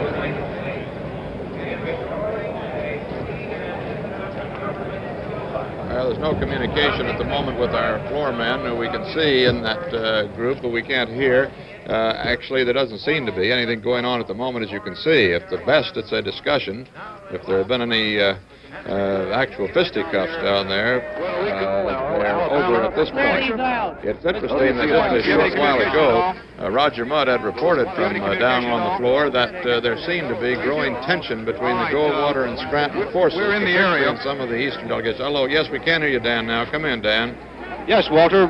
The fight broke out in the Puerto Rican delegation area. A couple of delegates got shoved. Now, just who was fighting has not been made clear as yet. We'll work our way up, if we can, toward the officers who are desperately trying to clear the area. This is by far the most excitement that there's been on the convention floor, and everyone wants to see. Delegates have poured into this section from just about every area of the hall. We're not making much progress, Walter, in getting toward the policeman, but it's a matter of inches. It was apparently a photographer who got hit. He was trying to force his way through. Did you see it, sir? He tried to force his way through. The sergeant of arms says no one can go up the aisle, and he It was a photographer who was trying to force his way through. That's right. A photographer and the sergeant at arms got into a fight. Yes, Is that in? yes. Was it last a long time? No, just a few minutes. The officer took him away. The police officer Yes. or the sergeant at arms? Police officer. Either man looked badly hurt? No, not a one of them. Neither one of them looked badly hurt. Could you tell who won? Draw. A draw. That's right. Did they leave in a good mood? Yes, yes. In fact, he was here just a few minutes ago. Yes, no hard feelings. Where were you, sir, when you saw Right this? beside him. What did they say to one another? Clean it up for us, The if you sergeant will. of arms says you can't go through here, and he says we're going to go through. And he tried to go through, and they wouldn't let him. Do you know who the photographer was with? No, I don't. There was an NBC man there, and an I know an NBC and an ABC, I believe it was. Was it a television photographer or a still photographer? Photographer. Just a still photographer. Yes, that's correct. Who are you, sir? Mr. W.W. Mathna from Ohio. Walter, that's apparently the story on the fist fight down here. A still photographer and a sergeant at arms got into a Donnybrook about the photographer wanting to get into an area in which the sergeant at arms wasn't going to let him in. Seems almost conceivable that any area down there where a photographer can't go. Everywhere we cast our gaze from up here at our CBS News anchor booth, we are looking at photographers.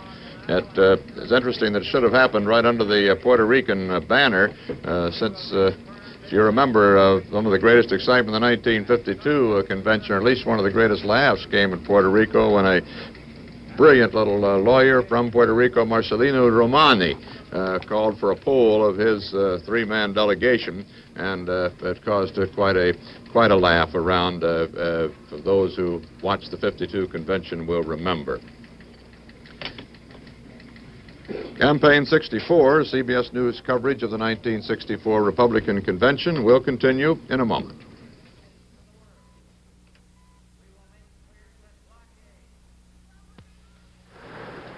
Well, water now? Here's your bucket, Eddie. Maybe you can help Mommy with lunch, son. Say, this reminds me. You're my life insurance agent, and maybe... The sandcastle? This reminds me of the bigger house we'll need soon. Oh. And that reminds me I'll be taking on new mortgage payments. Uh-huh. And if anything happened to me, those payments would be pretty tough on Sue. Well, let me remind you that you've got nothing to worry about. Remember, your life insurance can be arranged to guarantee that your family will own the house free and clear. And you know the cash values in your policies are always there if you need them, too. Boy, those are nice guarantees to have. And they're the kinds you get only with life insurance. Yes, your life insurance offers this and other unique advantages. To find out more about them, see your life insurance agent. He's trained to help you.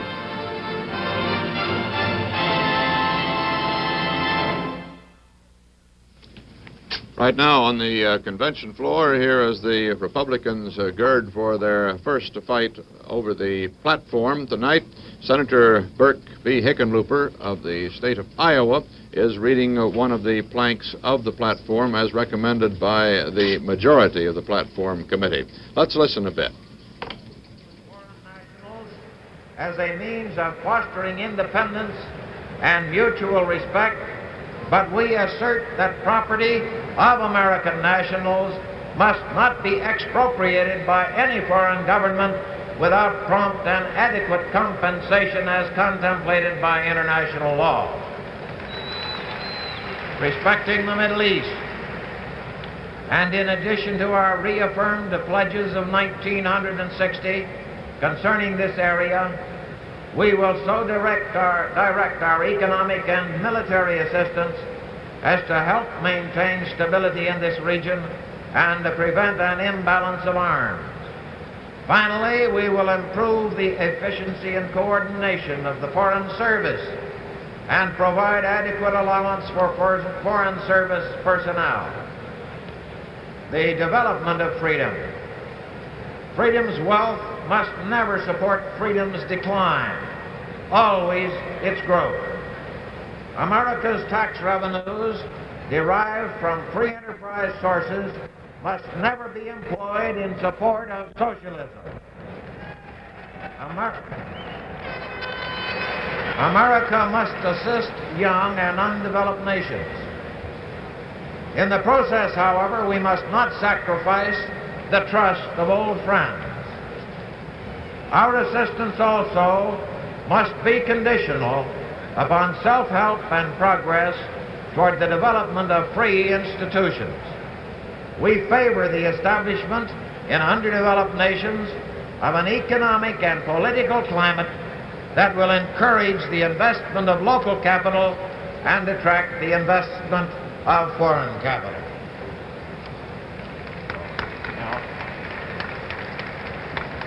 Let's go down now to our newsroom off the convention floor and Harry Reisner. Walter, there is an outside world. It's interesting to note in defense of what we are doing here this week that a good deal of the material on the news wires tonight consists of what the world thinks of what's going on here. Other things, however, are happening, many of them reflecting the same concerns as the Republican platform that we've been listening to. If you want to get really abstruse, offering arguments one way or another on the division of opinion within it. Herewith a selection of 4 instances. Mississippi is the only state that does not have some sort of public school desegregation below the college level. Today, the school board in Jackson announced that the first grade of Jackson's public schools will be desegregated starting next September. Jackson, Biloxi, and Leake County schools have been told by a federal court to come up with some sort of desegregation plan, and the deadline is tomorrow. There are reports tonight that the Cubans have started manning some of the anti-aircraft missile sites installed on the island by the Russians. Sources in Washington say that although Cubans have been told to operate the missile sites, the actual decision to use them remains with the Soviets. As you may know, Fidel Castro has threatened to shoot down American reconnaissance planes if they keep flying over Cuban territory, and Washington has indicated that if the Cubans do shoot, we will retaliate. From Washington tonight comes word that the United States is going to send another 600 soldiers to Vietnam, some of them experts in guerrilla warfare. The reason is that increased communist infiltration and the training needs of the Vietnamese army. There are now about 16,000 Americans in South Vietnam, 10,000 of them Army people.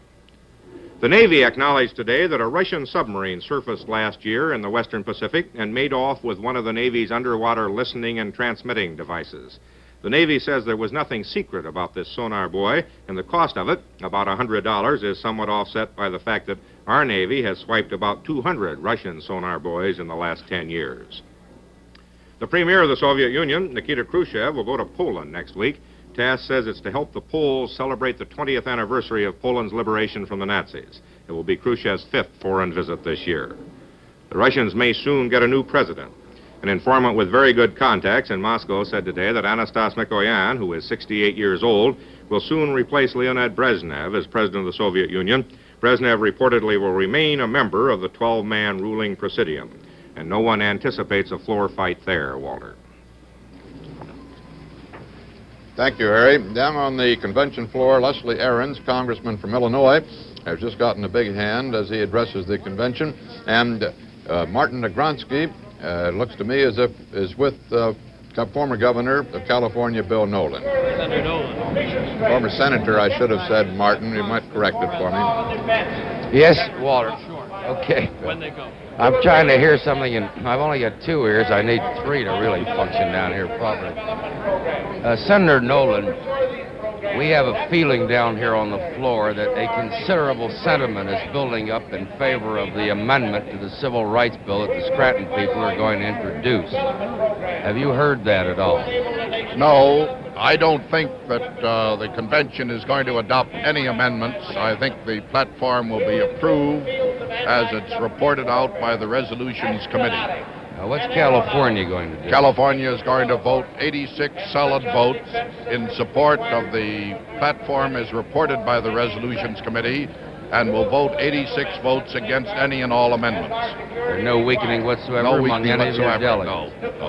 Well, don't you think that the civil rights amendment that is proposed, you read it, I presume? Yes. You don't think that it adds anything to the platform? No, we think that the platform as reported by the Resolutions Committee is a good platform and should be supported. And you see no weakening in any other delegations? No, to the contrary, I find a good many of the delegations have done exactly what California has done and voted that they're going to support the Resolutions Committee. Well, we hear that in Ohio and Illinois there's considerable softness developing. Well, you'd better check your facts on, at least as far as Illinois is concerned. Well, thank you very much, Senator Nolan. Bye. Good to see you again. Waller, that's Senator Nolan. California obviously stands firm. I suppose, Martin, that you ought to be advised, and we ought to pass the word to all of our CBS newsmen within the range of my voice over this electronic equipment, a kind of a word of warning and all points bulletin. David Shoemaker, one of our reporters, says that he's just learned from the Sergeant-at-Arms that the Sergeant-at-Arms has decreed that no more newsmen are going to be allowed on the floor, and that those who leave will not be permitted to go back onto the floor until further notice. So any of you who are out there on the floor now, you better stay right there until we clarify this little matter. What happened, Walter? I was just right beside this melee, but we couldn't see a thing. Well, we don't know fully. We got, Dan Rather got a version from a member of the Iowa delegation that a sergeant-at-arms tried to stop a photographer, and the photographer took umbrage. He had a floor pass, apparently, entitled him to be where he was, and he was hustled out of the hall. As you know, Walter, photographers easily take umbrage, and they're very rough to push around. Umbrage comes in those great big leather bags they carry, I think. Walter, we have a breakdown, by the way, of sentiment that is rather opposite from what Senator Nolan had to say. Martin, could I interrupt you just a second? Roger Mudd's got something on this immediate problem, and we'll come back to you. Roger, what is the story? Well, it's a problem, Walter, of just the mood is changing down here. It's a long session. They have decided to read the entire Republican platform, which has taken a couple extra hours. Some of the anti-Goldwater people regarded that as a deliberate attempt to stretch the platform fight into the late hours so that most people on the eastern seaboard would not stay up to see it. So when you walk through the aisles, as this thing dragged on, instead of being a gentle tap on the shoulder, it began to go like that. That's a reporter who is just as irritated as I was when I got shoved a minute ago. The commotion at the Puerto Rican delegation was directly attributable to a television crew that tried to stand its ground in front of an equally determined group of sergeant-at-arms. There was a little back and forth, and suddenly there was a congregation of reporters and photographers. Roger. Yes, sir. Roger, excuse me, but Mel Laird just finished reading the platform. That's what all that cheering is going on around you. Maybe you couldn't hear it. Well, maybe that'll ease the tempers considerably. Let's go down to the platform and see what's moving on now. All right. Pay special respect and admiration to two gentlemen, members of the House, who have worked long and hard on this document. In addition to the 100 members of this committee, I would like to recognize Representative Leonard P. Lipscomb, the chairman of the House Congressional Delegation from California. Congressman Lipscomb.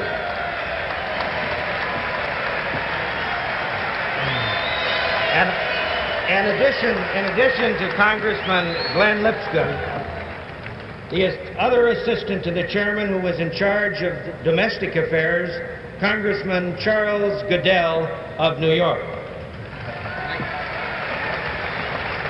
These two gentlemen have dedicated themselves and worked hard, along with the 100 members of our committee, in making up this, the 1964 platform for the people. Mr. Chairman, I now move the adoption of the 1964 Republican platform.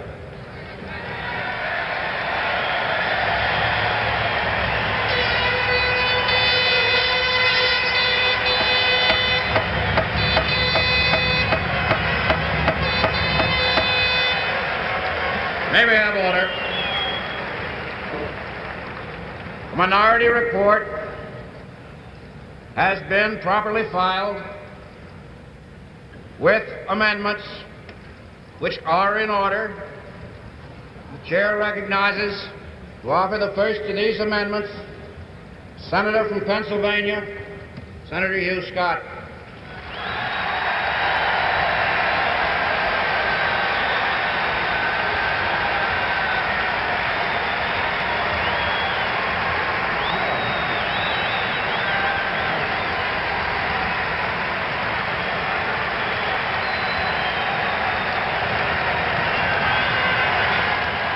This 63-year-old senator from Pennsylvania, former chairman of the Republican Party, instrumental in getting Governor Scranton to enter this race, now leading his floor fight with these amendments.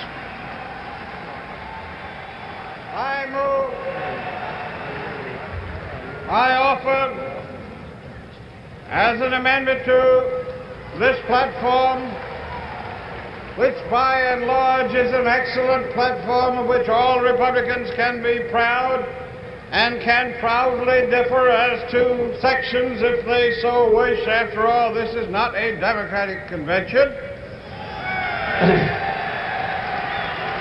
I therefore move that the following language be inserted as a new full paragraph between the present 6th and 7th paragraphs under the section, quote, headed, quote, for a free people, unquote. This language, the Republican Party fully respects the contribution of responsible criticism and defends the right of dissent in the democratic process. But we repudiate the efforts of irresponsible extremist groups such as the Communists, the Ku Klux Klan, the John Birch Society, and others.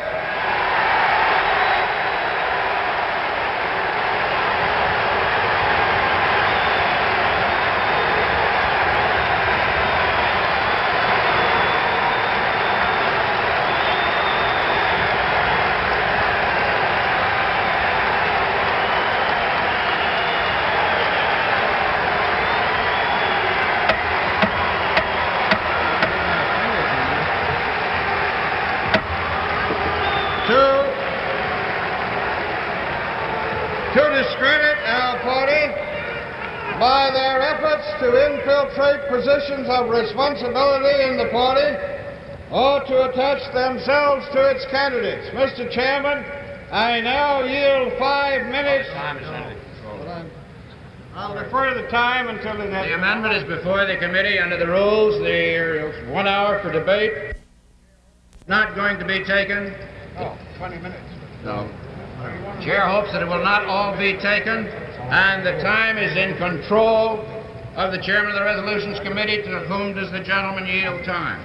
Mr. Chairman, I would like to yield 5 minutes to a proponent of the amendment, the governor of the state of New York, Governor Rockefeller.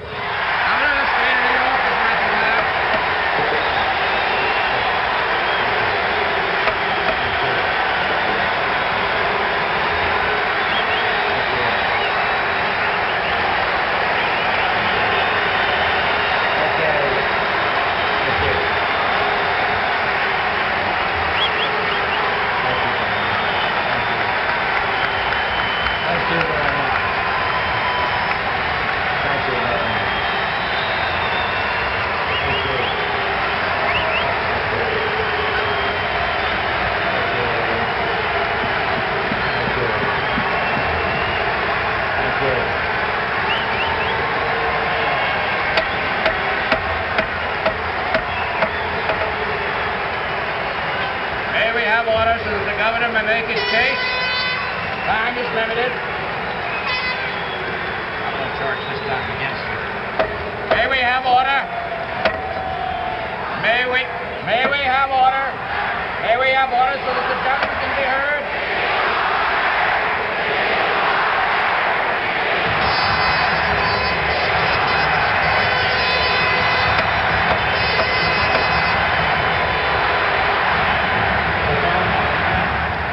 Governor Nelson Rockefeller, who 2 years ago in all of the polls was the leading contender for this Republican nomination this year, but who in primary campaigns, which he entered along with Senator Goldwater and others, fell by the wayside until in California he was defeated narrowly by Goldwater and dropped out of the race. We are under limitation of time. The governor of New York is recognized for 5 minutes, and please give him your attention. Mr. Chairman, Congressman Laird, fellow delegates, alternates, and friends, I move that the language read by Senator Scott be inserted in the proposed 1964 Republican platform.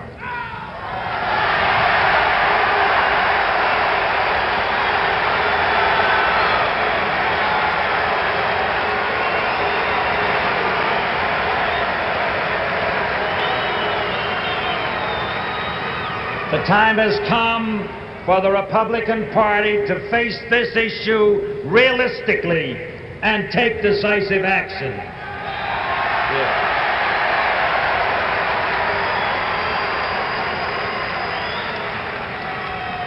It is essential that this convention repudiate here and now any doctrine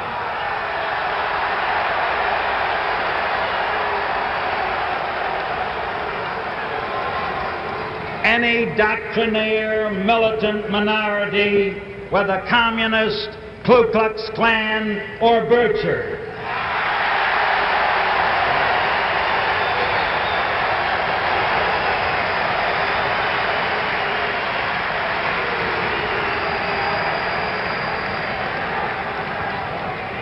Which would subvert this party to purposes alien to the very basic tenets which gave this party birth.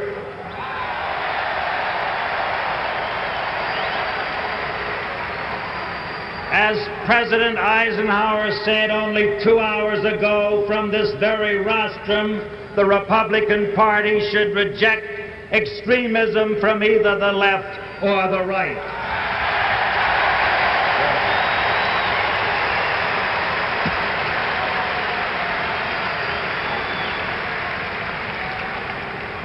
Precisely 1 year ago today, on July 14th, 1963, I warned that the Republican Party is in real danger of subversion by a radical, well-financed, highly disciplined majority.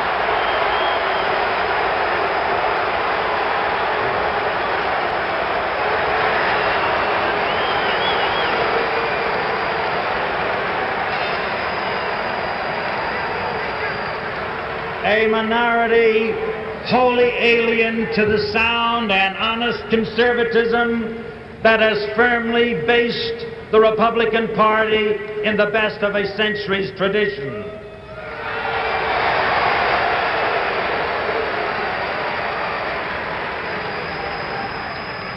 Wholly alien to the sound and honest Republican liberalism that has kept this party abreast of human needs.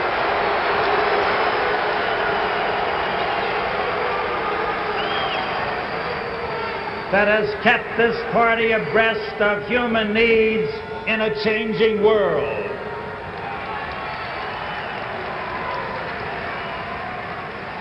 Wholly alien to the broad middle course that accommodates the mainstream of Republican principles.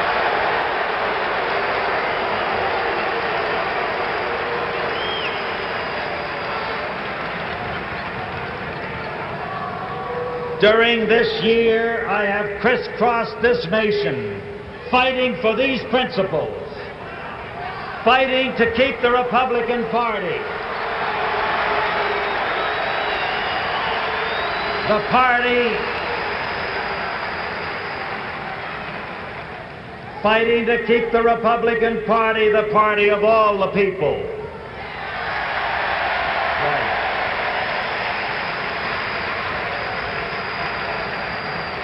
And warning of the extremist threat, its danger to the party,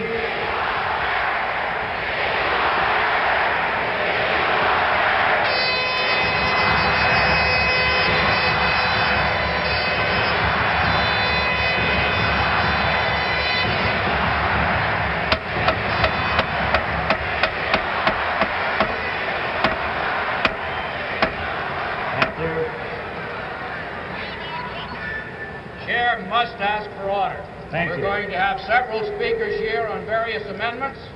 We must proceed in an orderly manner. I think it's only fair and right to all concerned.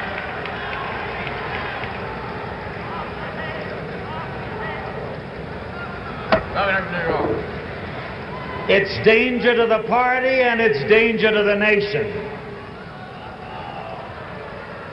The methods of these extremist elements I have experienced at first hand. That's right.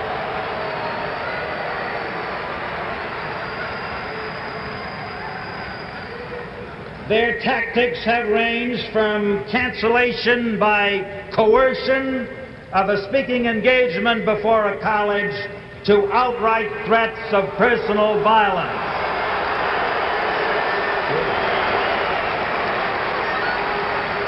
Senators Keating and Javits of the New York delegation. Not my fault. You don't control the audience. I got 5 minutes worth. You control the audience, and I'll make mine 5 minutes.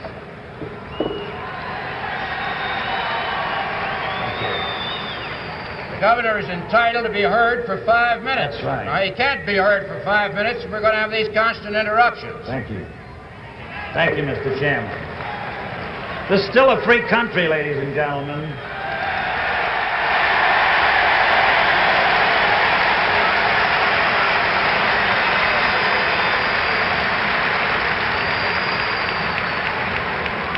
These things, ladies and gentlemen, have no place in America.